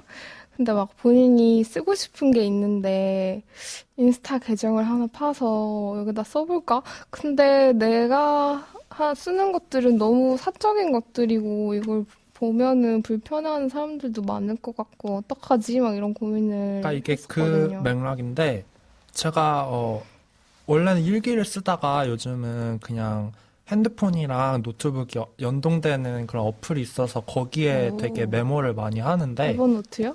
네, 지금 이것도 그걸로 하는 건데 저는 그러니까 옛날에는 아니었는데 요즘에는 되게 자질구레한 그냥 일상 얘기가 제 주된 소재예요. 그래서 저는 제가 하는 생각이 재밌거든요. 재밌지. 근데 이게 사실 남들이 재밌어 하는지 아닌지도 저한텐 별 그 알바가 아닌 게 왜냐면 애초에 독자는 저예요. 그쵸. 남에게 보여준 적도 없고 원장의 글을 한 번도 본 적이 없어요. 아니 한 번도는 아니다. 발제글도 그쵸, 써야 그거 말고. 이런 글 그 다른 사람들은 솔직히 뭐 블로그도 하고 인스타도 해서 후배도 그렇고 뭐 저도 그렇고. 배도 교환학생 그런 그쵸, 얘기를 블로그를 쓰고 해서 글을 아토믹도 봤는데 원장은 저는 쓰고 있다는 것조차 모르다가 최근에 쓴다는 얘기를 들었는데 어떻게 그걸 쓰면서 그 누구에게도 보여주지 않고 이렇게 있을 수 있는 거지가 너무 신기했어요. 그러니까 이게 그럴 수 있지. 그러니까 저는 뭐 노래나 영화를 보고 받았던 그런 감정이나 생각들에 대해서도 물론 쓰지만 주로 쓰는 게 누굴 만나서 무슨 대화를 하면 뭔 생각을 했다. 아니면 어떤 사람에 대해 어떤 인상을 받았다. 내가 어떤 경험을 했는데 뭔 느낌이었다. 라는 걸 쓰는데 이게 물론 아까는 오로지 제가 독자라고 하긴 했지만 사실 누가 읽어도 이해는 되겠어요. 그러니까 굳이 안 해도 될 설명을 덧붙이는 거죠. 뭐 아까 노랑 씨에게도 들었던 예시인데 뭐 A라는 친구가 뭐를 했다. 근데 이게 사실 저만 독자면은 저는 A가 원래 그럴 사람이 아닌데 뭐를 했다라고만 쓰는 것 자체로 저는 재밌거든요. 그 사람이 그럴 애가 아닌데 저걸 했대. 웃긴데 이게 남들은 모르니까 A라는 친구는 평소에 이런 친구다. 근데 오늘 뭘 했다. 이런 식으로 쓴다는 그쵸. 그런 말인데 일기에서는 보통 그렇게 쓰지는 않으니까 그쵸. 일기는 이렇게 라고 볼 수는 저도 없는데 이게 일기인가 뭔가 하는 그런 애매하게 쓰는데 그러니까 아까 그 남들이 보면 불편할 수도 있다는 게 근데 저는 제가 독자니까 그 소재에 제한이 없잖아요. 소재에 제한이 없으니까 그냥 예를 들어 남들을 보고 제가 나쁜 인상을 받았어요. 누가 어떤 행동을 했는데 그게 진짜 별로였다. 근데 이거를 남들한테 보여주는 거면은 이렇게 못 쓰잖아요. 그쵸. 그 사람이 볼 수도 있는 그걸 거고 그 사람이 볼 수도 있고 뭐 그 사람의 지인이 볼 수도 있는 거고 그리고 네가 뭔데 나한테 그래 하면 저도 할 말이 없는데 근데 제가 독자면은 이렇게 아무 제한 없이 쓸 수 있는 거니까 저는 그 점이 너무 좋아서 남들한테 안 보여주고 쓰고 있는 건데 최근에 뭔가 그래도 저도 뒷방상영관이나 연시 친구들처럼 제 글을 좀 보여주고 남들이랑 같이 좀 느낀 점을 공유하면 더 재밌지 않을까라는 생각을 하긴 하는데 그래서 제가 추천하는 방법은 그걸 고이 보관해뒀다가 죽은 후, 사후 100년 후에 발견이 되면 재밌게 읽을 것이다. 그렇게까지 해야 되나요? 실제로 역사 속에 그런 사람들 그쵸. 있잖아요. 있죠. 그쵸. 원정은 그렇게 기억되는 거죠. 있는데 모르겠고 그러니까 저는 그래 예를 들어 뭐에 대해 썼냐면은 저는 막 글을 쓴다기보다 그냥 소재에 대해서 간단히 말을 해드리고자 하는데 예를 들어 오늘 지하철을 타면서 생각한 건데 입꼬리에 대해서 생각을 했어요. 그러니까 후배 씨가 가끔 저를 칭찬해 주는 게 웃을 때 이렇게 입꼬리가 이렇게 특유에 올라가는 게 좋대요. 근데 저는 사실 이렇게 일상생활에서도 좀 무표정할 때도 입꼬리를 약간 올리고 있으려고 노력을 하거든요. 아, 진짜요? 왜냐면 이게 좀 더 인상도 좋아 보이는 것 같고, 어, 그리고 또 다른 효과가 있다는 걸 알았어요. 뭐가요? 제가 오늘 아침에 그래서 지하철에서 되게 무표정하게 피곤하게 있다가 일부러 이렇게 연습을 했어요. 그랬더니 기분이 좋아지는 거예요. 아, 실제로 그래요. 네. 그쵸, 네, 그쵸. 진짜로. 실제로 그냥 입꼬리만 과학적으로. 좀 올렸을 뿐인데도 기분 상태가 더 나아지는 맞아, 거예요. 아, 이거 진짜 쓸모 있다. 맞아. 그래서 왜냐면 뇌가 그 인지를, 선후관계 인지를 못 하거든요. 행복해서 웃는 게 아니라 웃어서 행복해지는 웃어서 것이다. 행복한 거다라는 그래서 이런 생각에 대해서 어. 쓰기도 하고 역시. 또는 그게 있었어요. 저는 살면서 제 스스로한테 알게 모르게 제한을 줬던 게 많았어요. 제한. 되게 쓸데없고 사소한 것들인데 잘 때 일자로 누워서 자야 된다거나 그래서 제가 일자로. 온정 주무신다고. 씨가 약간 일자처럼 보여요.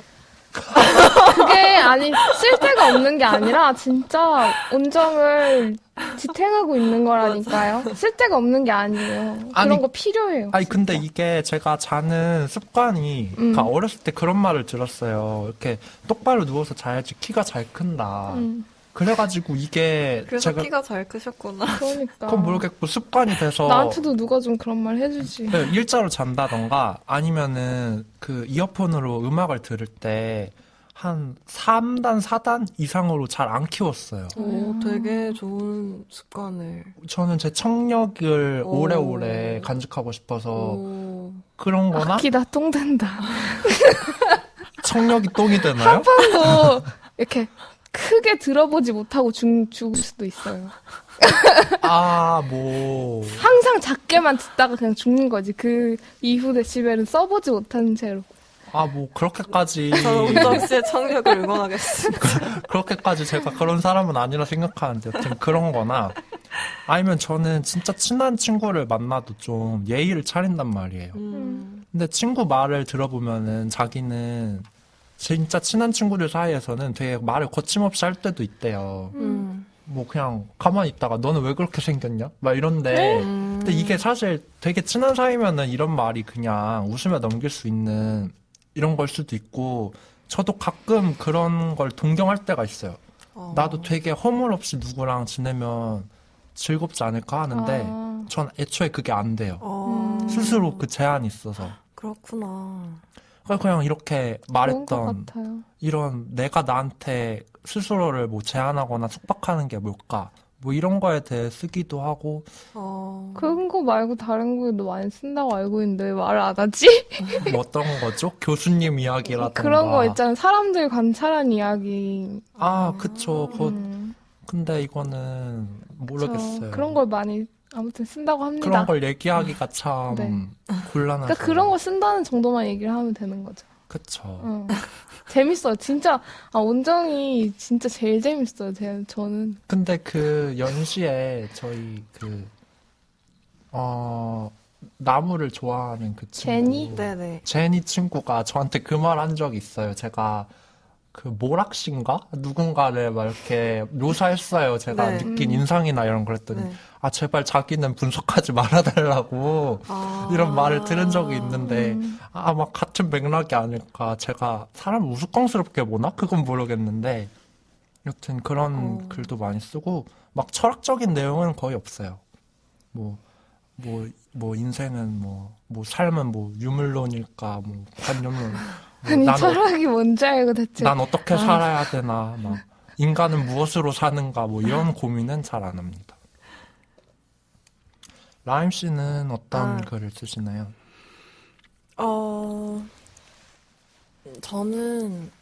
저는 되게 어렸을 때부터 그냥 글 쓰는 게 숨 쉬는 것처럼 항상 뭔가를 썼고, 그러니까 쓴다는 행위 자체를 되게 좋아하고, 그냥 그게 저를 지탱하는 힘 같은 건데, 진짜 숨 같은 건데, 어렸을 때도 일기가 되게 많이 썼고, 뭐 20대 초반에도 그냥 저의 되게 깊이 있는 그런 감정들을 표현하는, 쏟아내기도 하고, 그걸 정제해서 걸러내기도 하고, 표현하기도 하는 그런 글들을 되게 많이 썼어서, 지금 그냥 뭐 제 글이랑 아니면 제가 다른 글 읽으면서 필사한 글이랑 그런 노트들이 거의 막 엄청 이렇게 이만큼 이렇게 가득 쌓여 있는데, 사실 연시에 들어와서는 뭐 그 시기쯤에서부터였는지는 잘 모르겠지만 어쨌든 한동안도 제 글을 쓰기도 썼었는데 뭐 연시에 와서 쓰는 그런 영화에 관련된 글들 있잖아요. 그런 거 말고는 진짜 제 글을 안 쓴 지는 좀 오래된 것 같은데 어쨌든 뭐 네. 뭐 최근에 시를 몇 편 쓰기는 했는데 음, 그냥 요즘은 주로 많이 읽고 듣고 보는 걸 더 많이 하는 편이고, 쓰는 거를, 그러니까 제 안에 있는 이야기들을 막 이렇게 풀어서 쓰는 거는 예전만큼 하진 않는 것 같아요. 음, 라임 씨가 쓰신 글 혹시 들어볼 수 있을까요? 네. 인위적인 쿵짝. 아닌데요? 전 정말 듣고 싶어서 물어본 근데 건데요. 아까 웃겨서 얘기 안 하려고 했는데 아까 할 때 있잖아요. 약간 언제요? 아까 그랬어요, 은정이. 라임 씨가 말할 때? 그거 약간 불응 하는 것 오, 같아서. 차에 시동 거는 것 어, 같았어요. 음, 네, 그러면 그 시동을 걸고 이제 제 이야기를, 글을 네, 낭독이라고 해야 될까요? 조금, 낭독해 주세요. 네, 조금 긴 글일 수도 있는데 한번 여러분께 들려드리겠습니다. 익숙한 외투에 익숙한 가방을 메고 저 멀리 걸어가는 뒷모습을 보며 얼른 학교로 돌아오고 싶다던 동생이 떠올랐다. 그 뒷모습을 물끄러미 바라보면서 같이 학교를 다녔던 순간들, 지난 날들, 그 아이의 목소리, 웃음 같은 것들을 떠올리다가 같이 다니게 될 날들을 생각하다가 그 사이에 일어날 일들 같은 것들을 생각하다가 또 다시 지나온 날들을 생각하다가 아, 사실은 나도 어쩌면 학교에 돌아오고 싶었던 거였고 이제 모든 걸 내려놓고 할 수 있는 거, 공부하고 싶은 것, 해야 할 것들에 정갈하게 오롯이 몸과 마음을 바치리라 다짐했었고 또 그러리라 준비된 비워진 천천히 차오르고 채워갈 마음들이라 생각했었는데 어느 순간 걷잡을 수 없이 모든 것이 버겁게 느껴지고 아득해지고 손에서 머리에서 잡히지 않고 미끄러지기만을 반복하는 과정들을 지켜보면서 또 나는 힘들어하고 있구나. 내가 힘겨워하는 것을 힘겨워하고 잡히지 않는 것을 괴로워하고 또 그렇게. 계절은 노랑과 붉음으로 차오르고 수업이 시작하기 전 자리에 앉아 있다가 아무 생각 없이 돌아본 창문에 어른거리는 단풍이 햇살에 반짝이는 걸 보면서 아, 예쁘다 하고 문득 아주 사소한 아름다운 순간들에 주변의 소음이 모두 사라지고 그 순간이 천천히 아득하고 고요하게 흘러가는 것처럼 느껴지는 때가 있는데 마치 사진으로 영원히 박제된 순간을 바라보며 지나온 날의 풍경과 향기들이 천천히 몸과 정신에 아로새겨진 감각들로 어른거리며 떠올려지거나 필름으로 찍힌 순간들을 돌려서 느린 속도로 영사시키는 것과도 같이 그 순간이 그랬고 단풍이 바람에 조용히 천천히 넘실거렸고 교실의 말소리는 들리지 않았고 단풍 사이로 속살거리는 바람 소리가 들려오는 듯 했다. 그러나 그 순간 내 얼굴로 떠오른 표정이 자각되었는데 창밖의 마을간 풍경이 내 얼굴까지 넘실거려 차오르진 못했고 나는 안으로부터 넘쳐오른 어떤 괴로움으로 꾹꾹 눌러담긴 답답함을 터뜨리지 못해 입은 굳게 닫혀 있었고 출렁이는 동공은 갈 길도 머물 길도 잃고 있고 휘청이고 있었다. 무너져가는 답답한 속과 대비되는 아름다운 풍경의 스스로의 상태를 다시 자각하면서 슬퍼지는 마음과 표정과 또 그런 것들을 다시 자각하면서 왜 난 아름다운 풍경에도 평화를 얻지 못하고 슬퍼하나 하면서 또 그것을 괴로워하고. 그런데 이 창밖의 단풍과 바라봄과 자각의 순간이 그날의 하루 동안 거리를 걷다가 버스를 타고 집에 가다가 생각을 하다가 이야기를 하다가 노래를 듣다가 문득 머릿속에서 다시 재생이 되었는데 그러면 나는 그 순간에 대해 자꾸 또 다시 생각해보게 되는 것이었다. 그러자 어느 순간 영문도 모르게 씻겨내려갈 것 같지 않았던 무언가가 씻겨내려갔고 며칠을 내내 무겁고 무거운 마음을 부여잡고 걸음걸음이 힘겨웠던 나는 왜인지 조금 가벼워져 깊은 밤 불 꺼진 방 안에 서걱거리는 이불 속으로 기어들어가 가만히 누워 멍하니 오늘 일을 돌이켜보며 그 마음들과 그 무게와 결들을 가늠해 보는 것이었다. 계절은 붉음으로 노랑으로 차오르고 오늘은 바람이 조금 따뜻하고 햇살이 거리의 창가에 내려앉아 팔랑거리고 나는 나의 외로움과 나약함과 두려움과 무모했던 순간들과 아무것도 몰랐던 순간들과 여전히 모르는 것들과 모르는 것을 두려워하고 두려워하는 것을 두려워한 순간들과 그럼에도 꾸준히 놓여지지 않고 놓아지지 않고 꿈꿔왔던 것들과 이루어가고 싶은 것들에 대해 생각한다. 일상이 일상의 빛 속에 내려앉고 시간이, 분이, 초가, 계절의 빛 속에 내려앉고 나는 내가 싫어했던 나와 좋아했던 나와 받아들일 수 없었던 것들과 받아들여야 했던 것들과 견딜 수 없었던 것들과 견딜 수 없어도 견뎌줘야만 했던 것들과 사랑하고 있고 잊혀질 수 없었던 영원의 순간들과 나의 사랑하는 이들에 대하여 생각한다. 딱 2년 전 2016년 11월 11일에 썼던 글입니다. 계절과 잘 어울리는. 잘 들었습니다. 저도 좋아하는 글이에요, 사실. 사실 이 글의 초반에 나오는 동생이 노랑 씨예요. 저도 알고 있었어요, 사실. 노랑 씨에게는 그럼 이 글을 보여주셨던 건가요, 미리? 아니요. 그냥 제가 저의 계정에 올렸던 글이에요. 인스타 계정에? 네. 저는 인스타를 안 해서. 사진도 딱 바로 떠올라요. 같이 올린 사진도. 맞아요. 이건 인스타를 하면 이게 좋다. 그쵸. 좋다. 좋았었어요. 노랑 씨는 어떤 글을 쓰시나요? 저는 정말로 그 표현이 저는 너무 좋아서 계속 말하게 되는데 일기 같은 건데 그런데 일기는 아닌 그런 것을 쓰는데 아까 온정의 이야기를 들으면서 내가 뭘 쓰나 생각해 봤는데 뭐 주로 어떤 순간에 어떤 느낌이 가져다주는 생각 같은 걸 쓰는데 그 생각을 붙잡고 그것에 대해 다시 생각하기도 하고 뭐 그걸 붙잡아서 예전에 했던 다른 생각과 이어서 쓰기도 하고 뭐 그런 거 같은데 이렇게 얘기하면 너무 추상적이니까 저도 하나만 딱 그냥 읽으려고 가져왔는데 이게 좀 처음 썼을 때도 되게 마음에 사실 들었고 그쵸. 내가 쓰고도 마음에 드는 그런 글이 게 있어요. 그런 게 있죠. 그리고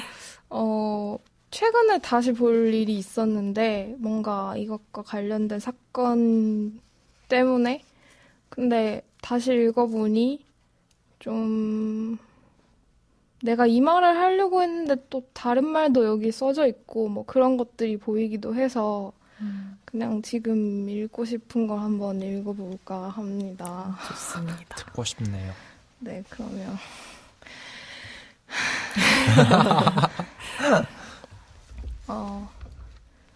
저 그러면 할게요. 네. 이거는 사실 연시 정기상영 발제글로 한번 발제글로 썼던 거예요. 2018년 1월 한국 콘템포러리 영화를 네. 주제로 썼던 그리고 뭐 오늘 우리 여기라는 제목의 그런 상영 기획전이었는데, 한 학기 내내 하루에 한 편씩 영화를 본 적이 있었다. 종일 아무것도 하지 않은 날의 끝에 영화 한 편 보면 오늘 할 일 다 한 거지 생각하며 영화를 틀었다. 영화 앞에서 꾸벅꾸벅 졸다 결국엔 기다시피 해서 침대에 몸을 뉘었다. 영화를 보다 잠들었고 수업을 듣고 사람들 속에서 술을 마시는 동안에도 깜빡깜빡 잠들었다. 꿈과 현실과 영화가 뒤섞였다. 몽롱한 날들을 보내는 동안에도 영화를 보다가 울고 웃었다. 영화처럼 살고 싶다는 생각을 한 것 같다. 영화를 보는 것은 쉬웠고 공부하고 사람 만나는 것, 밥을 먹고 잠을 자는 것은 어려웠다. 아무것도 하고 싶지 않고 아무것도 할 수가 없을 때 자고 일어나 또 자고 이부자리 위에서 민기적거리다 또 잠에 빠져드는 것처럼 영화를 봤다. 영화는 잠이고 꿈이었다. 그 학기 내내 나는 휴학만을 기다렸다. 이미 시작해버린 학기는 멈추는 것보다 흘러가게 두는 것이 더 쉬웠다. 정작 휴학을 하자 아무것도 기다릴 것이 없었다. 학교를 다니면서 재미있었던 일이 영화 보고 영화제로 놀러 다니는 일밖에 없으니 영화제 자원봉사를 해보자 싶었다. 영화제에서 하루 종일 조그맣고 까만 방에서 앉아 영화를 보는 일을 하게 됐다. 큰 방으로 빛을 쏘아내는 기계 옆에 앉아 졸지 않기 위해 애썼다. 그 작고 빛나는 세계에서도 나는 불합리, 비효율, 학벌주의, 무사안일 같은 것을 만났다. 역시 영화제 영화는 재미가 없다고 생각하며 나는 결국 잠이 들었다. 졸다가 일어나도 영화 속 인물들은 같은 장면, 같은 대화 속을 배회하고 있었다. 졸다가 누군가 밥을 가져다 주면 밥을 먹고 하루의 끝에는 늘 회식을 했다. 10일 동안 그런 날들이 반복됐고 내가 그렇게 졸아도 모든 영화들이 무사히 시작하고 끝이 났다. 한동안 나는 영화를 보지 않았다. 복학을 하고 영화 뭐 별거냐는 말을 종종 하고 다녔다. 영화 그거 왜 보냐는 말도. 영화를 만들고 싶다는 친구 앞에서 차갑게 말했다. 다시 잠에 빠지듯 영화를 보던 날로 돌아가고 싶지 않았다. 영화를 보며 조는 일을 했던 그때도 싫었다. 공부도 성적도 팽개치고 영화나 보다니, 영화제 자원봉사까지 하다니 나란 인간 참 허무맹랑하다 생각했다. 그런데도 어느 날 영화를 보다가 엉엉 울었다. 뜨거운 사람들이 뜨겁게 사는 영화였다. 나의 차가움이 부끄러웠다. 마음이 뜨거워졌고 꿈에서 깨어난 것 같았다. 정신이 맑았다. 영화는 별거였다. 영화처럼 살 순 없지만 영화를 보고 더 잘 살고 싶어졌다. 나는 더 잘 살고 싶었다. 요즘은 가끔씩 영화를 본다. 한 달에 2편 될까? 마음과 시간에 여유가 있을 때만 영화 앞에 앉아서 영화가 내게 걸어오는 말들에 최대한 집중하려고 노력한다. 며칠 전에 본 영화는 분명 슬펐는데 슬퍼하는 와중에도 맑은 웃음이 터져나왔다. 나는 어리둥절해하면서도 깊은 슬픔에 쌓여 계속 웃었다. 또 며칠 전에 본 영화는 내가 아주 어리고 약하던 시절에 상처받은지도 모르고 방치했던 내 안의 상처를 들춰냈다. 나는 영화 앞에 엎드려 통곡했다. 영화는 뭘까? 나는 왜 영화를 보는 걸까?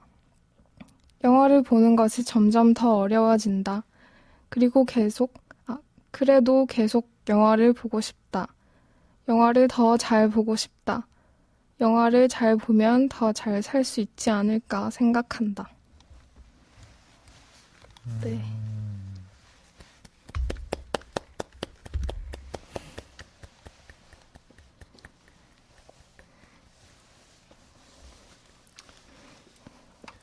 사실 저희끼리는 지금 막 글을 나누기도 하고 저희가 서로 누군지 아니까 그러니까 저 사람은 평소에 저런 사람인데 글은 어떤 글을 쓸까 하는 생각도 하고 재밌는데 만약 이거 목소리로만 저희를 아는 분들은 또 어떻게 느끼실지 궁금하네요. 사실 저는 이 방송에서 저희 글을 한번 소개하는 건 어떨까라고 온정 씨가 말씀을 해주셔서 오늘 아침에 이렇게 다가오는 글들을 이렇게 쭉 다시 돌려보면서 하다가 근데 그러니까 제가 쓴 글이고 제가 쓴 기록들인데도 보면은 되게 새롭고 읽다 보니까 또 막 눈물이 나고 이러더라고요. 그래서 네, 저를 눈물 나게 했던, 그리고 노랑 씨도 있고 해서 그 글을 가져왔고, 방금 노랑 씨가 읽어주신 글도 그러니까 올해 초에 쓰신 글이잖아요. 그죠? 네. 그때 읽었을 때도 그랬는데, 지금 들으면서도 다시 눈물이 나네요. 저도 참 아까 사람들 관찰하고 쓰는 것도 좋아한다고 말했는데 저 아는 사람들이 이렇게 글을 쓰면은 이거 보는 게 참 즐거워요. 그쵸, 맞아요. 역시 저 사람은 저렇구나라는 생각을 할 때도 있고 저 사람이 저런 생각도 하네라는 생각. 맞아요. 이게 제가 아까도 막 나는 왜 생각을 할까, 왜 글을 쓸까, 막 이런 고뇌에 빠지는데도 근데 그렇게 막 쓴 글이 많거든요. 제가 인스타에 한창 내가 하루를 너무 무의미하게 보내는 것 같아서 하루에 하나씩 막 그냥 머릿속에 일어나는 생각대로 막 따라서 주저리 의식의 흐름대로 쓴 게 있어요. 몇 달 정도? 근데 그게 저는 너무 싫었거든요. 그게 지나고 나니 내가 너무 많은 생각을 하고 너무 그거에 집착하고 그랬던 게 싫었는데 근데 그거를 한 번씩 다시 읽으면은 뭐 여전히 싫은 것도 있지만 이 생각을 여기다 써놓길 잘했다라는 생각이 들기도 해서 참 신기해요. 맞아요. 저도 가끔 그냥 글을 쓸 때 지금 이 나의 상태를 그냥 기술하고 싶다는 기분으로 쓸 때도 있는 게 이거를 미래에 내가 그 당시를 생생하게 떠올리게 할 수도 있고 지금의 나를 기록해두지 않으면 지금의 나밖에는 이걸 이해할 수 없으니까 이걸 오래오래 기억하고 싶어서 쓸 때도 있고 그런 마음인 것 같아요. 저도 돌이켜봐도 그렇고 지금까지도 항상 저는 진짜 안에서 이게 반드시 흘러 넘쳐야만 하게 느껴지는 그런 감정이 들 때가 있어요. 이게 글로 표현되어야만 하는 그런 감정이 이렇게 차고 차오르다가 이제 진짜 그게 이렇게 넘쳐 흘러서 저는 그게 글로 써지는 건데 그랬던 것 같아요, 저한테는. 혹시 더 하고 싶으신 이야기 있나요? 홍상수 감독의 영화에서 저는 글 쓰는 사람이 나오는 게 좀, 특별하게 느껴지는 것 같아요. 그리고 그거를 여성이 연기를 하고, 자꾸 남자 영화 감독이 아니라 여성인 작가가 나오는 게 저는 되게 좋았거든요. 뭐 설명할 순 없지만, 영화를 찍는 행위와 뭐 글을 쓰는 행위가 어떻게 다르다, 이렇게 설명할 수 없지만, 제가 영화는 안 찍고 가끔 글은 쓰는 사람이어서 그런지 몰라도 그냥 그게 더 요즘 좋은 것 같아요. 참고로 계속 과생각 증후군 이런 말 하셨는데 네. 이걸 듣고 제가 떠오르는 친구가 있어서 방송이 끝나면 말씀을 드릴게요. 제가 모르는 친구인가요? 네, 모르는 친구인데 그다음 저희 코너는 그들 각자의 영화관인데요. 이 코너는 우리들 각자에게 이 영화가 어떤 의미를 가지는지 알아보는 시간입니다. 저부터 말하자면 저한테는 되게 그냥 흘러가는 생각 같은 영화라는 생각을 했고 이 영화가 말하고자 하는 게 뭘까 저는 아직도 영화를 보면 좀 주제를 찾는 버릇이 있어서 그런지 이 영화가 왜 그렇게 칭찬을 받는 걸까? 이걸 내 머리로 알아내고 싶다라는 이런 생각이 아직까지 다른 사람들의 평도 찾아보지 별로면 않은. 그냥 별로라고 생각해도 되잖아요. 근데 뭔가 그래도 다른 사람이 어떤 점에서 좋다고 하는지는 궁금하니까. 그러니까 그죠. 그래서 궁금하죠. 일부러 방송 때 다른 사람의 생각을 말하게 될까봐 안 봤는데 이제는 봐도 될 것 같네요. 저 막 그런 거 있어요. 그 막 영화 감상평 그 왓챠 앱으로 찾아볼 때도 일부러 평론가들 다 차단해놨거든요. 그 생각이 제가 생각을 이렇게 확립하기도 전에 이미 파고들어 버리는 게 싫어서. 그래서 사실 저도 예전에 왓챠 되게 자주 들어가고 많이 봤었는데 요즘엔 사실 진짜 잘 안 봐요. 그러니까 특히나 내가 아직 보지 않은 영화를 보기 전까지는 잘 안 보는 것 같아요. 이해가 안 돼도 내가 해석한 부분까지만 알겠다. 뭐 내 맘이다. 막 이런 마인드죠. 여튼 저한테는 이런 영화였습니다. 저는 아까도 잠깐 얘기를 했지만, 그러니까 사실 저는 영화 속에 나오는 그 아름처럼 남의 얘기를 엿듣는 걸 좋아하진 않거든요. 전 좋아하는데. 그러니까 저는 뭐 제가 카페에 있는 것도 좋아하고 하지만 카페에 있으면 되게 오랫동안 있으면서도 다른 테이블에서 누가 뭐 얘기하고 이런 거를 잘 안 들어요. 그러니까 듣는 거를 안 좋아하기도 하고 잘 안 들리기도 하고 그런데 근데 이 영화를 보면서는 그냥 커피나 술을 이렇게 딱 사이에 놓고 다른 사람들이 대화하는 걸 들으면서 그 당사자로서가 아니라 그냥 제3자로서 제가 그걸 지켜볼 때 느껴질 수 있는 것들이 있었던 것 같아요. 아까도 잠깐 말했지만 뭐 내 진심이라던가 아니면 예의로 꾸며낸 말 사이의 것들, 뭐 날 것의 정말 날 것의 것들 아니면 말 너머의 것들 비어있는 말인데 차 있는 거 아니면 차 있는 말인데 비어있는 거라던가 내가 말을 하면서도 말해지지 않는 것들이라던가 말해지지 않으면서 또 말해지는 것들이라던가 이런 사람과 사람 사이에서 그 대화할 때 오고 가는 너머의 것들에 대해서 다시 또 생각해보게 만드는 그런 영화였던 것 같아요. 노랑 씨는 어떠셨나요? 저는, 글쎄 왜 그런지는 잘 모르겠는데, 제가 홍상수를 좋아하게 된 건가 싶은데 요새, 그러니까 뭔가 자꾸 홍상수 감독에 대해서 술 마시다가 가끔 얘기하게 되긴 왜 그러지? 막, 이렇게 얘기하게 되는 것 자체가 우리가 늪에 빠진 거야. 맨날 이러면서 얘기를 하는데, 뭐, 자꾸 플립들 얘기하면서 보라고 자꾸 얘기를 하고 있고, 그리고 그거 아닌 것 같고, 막 이런 것 같아. 막 이렇게 얘기를 하고 있더라고요, 제가. 그래서 뭐, 여러 가지 이유를 대자면, 아까 뭐, 아름이 글을 쓰는 일기 같은 것, 그런 일기는 아닌 것이라던가, 뭐, 그리고 계속 반복되는 반복되는 삶? 그런데 그렇게 생각을 하는데도, 나아지지 않는 것 같고 계속 반복되는데 그게 너무 지겹다가도 근데 또 뭐 다 괜찮은 것 같기도 하고 가끔 또 아름다운 순간이 있고 그런 것 같아요. 정말로 그런 생각을 해요.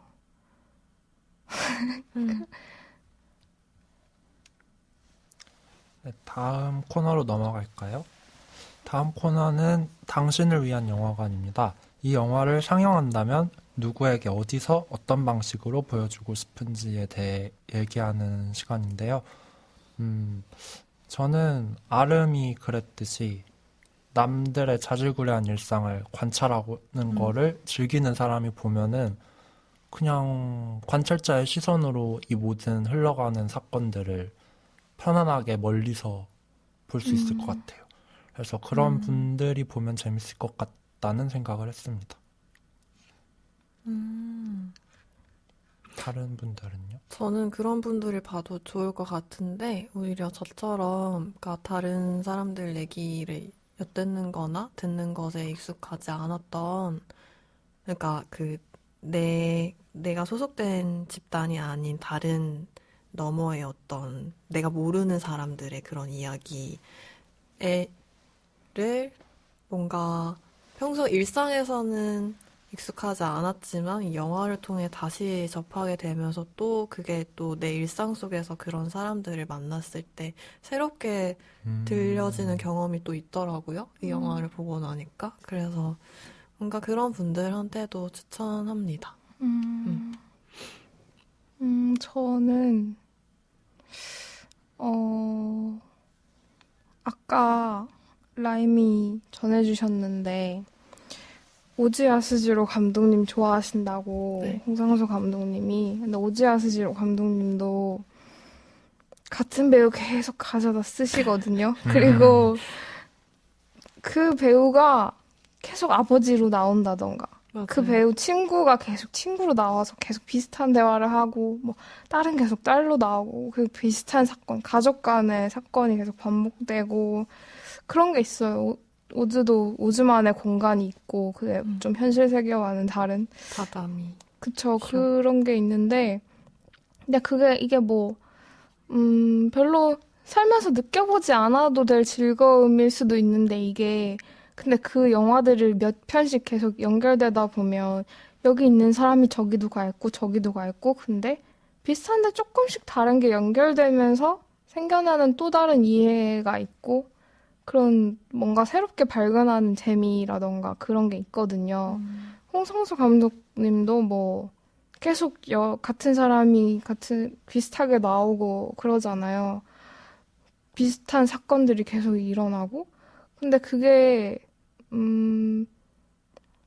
결국엔 같은 말을 하려고 하는데 그거 한 번에 말하기가 어떻게 한 번에 다 잘 말을 하겠어요. 그러니까 이번에 어떻게든 열심히 해보고 좀 안 된 거 있으니까 다음에 또 얘기하고 그런다는 느낌을 받는데 근데 그거 자체가 뭔가 재미가 있는 것 같아. 그렇게 쭉 같이 보는 게 물론 뭐 그게 불편하고 싫다 하는 사람들에게는 그게 무슨 재미인가 싶지만 그게 쭉 연결해서 보면 훨씬 더 재밌는 것 같아요. 제가 어제 극장전이랑 그 후랑 보고 플립들 생각을 하다 보니까 너무 영화가 머릿속에서 뒤섞여가지고 네, 재미있었거든요. 그래서 뭐, 저도 찾아봐야겠네요. 네. 그 하나에 연결되어가는 거대한 세계, 완성되어가는 세계가 그쵸. 만들어지는 거네요. 이렇게 보게 된다니까. 그렇다니까. 이렇게 늪에 빠져든다니까. 그리고 참고로 저희 뒷방 상영한 첫 번째 상영작 업로드가 안녕하세요였죠. 아, 오지아 맞아요. 스즈로 감독. 이렇게 연결되어 있습니다. 안녕하세요. 그쵸. 맞아요. 안녕하세요도 이런 일상에 좀 자질구레한 이웃들 간의 자잘한. 얘기를 다룬 그런 그쵸. 영화였죠. 귀여워. 오하요. 더다. 이제 저희 녹음을 끝마칠 때가 왔는데요. 네. 오늘 녹음 어떠셨나요, 다들?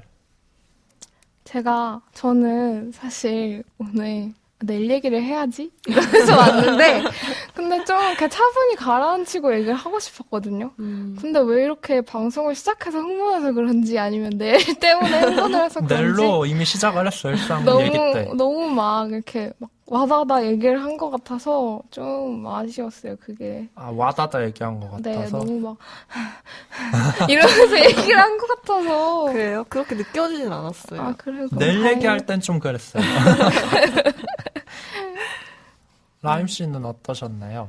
저는 오늘 좀 되게 편하게 마음을 먹고 왔거든요. 사실 이 방송 직전에 치과 치료가 있었어가지고, 근데 그게 내내 저 마음을 무겁게 하다가, 근데 그게 또 해결되고 나니까 좀 가벼운 것도 있었는데, 그거가 더불어서 이제 좀, 왠지 모르겠는데 그냥 편하게 왔는데, 그래서 편했어요. 좋네요. 좋은 방송이었던 것 같아요.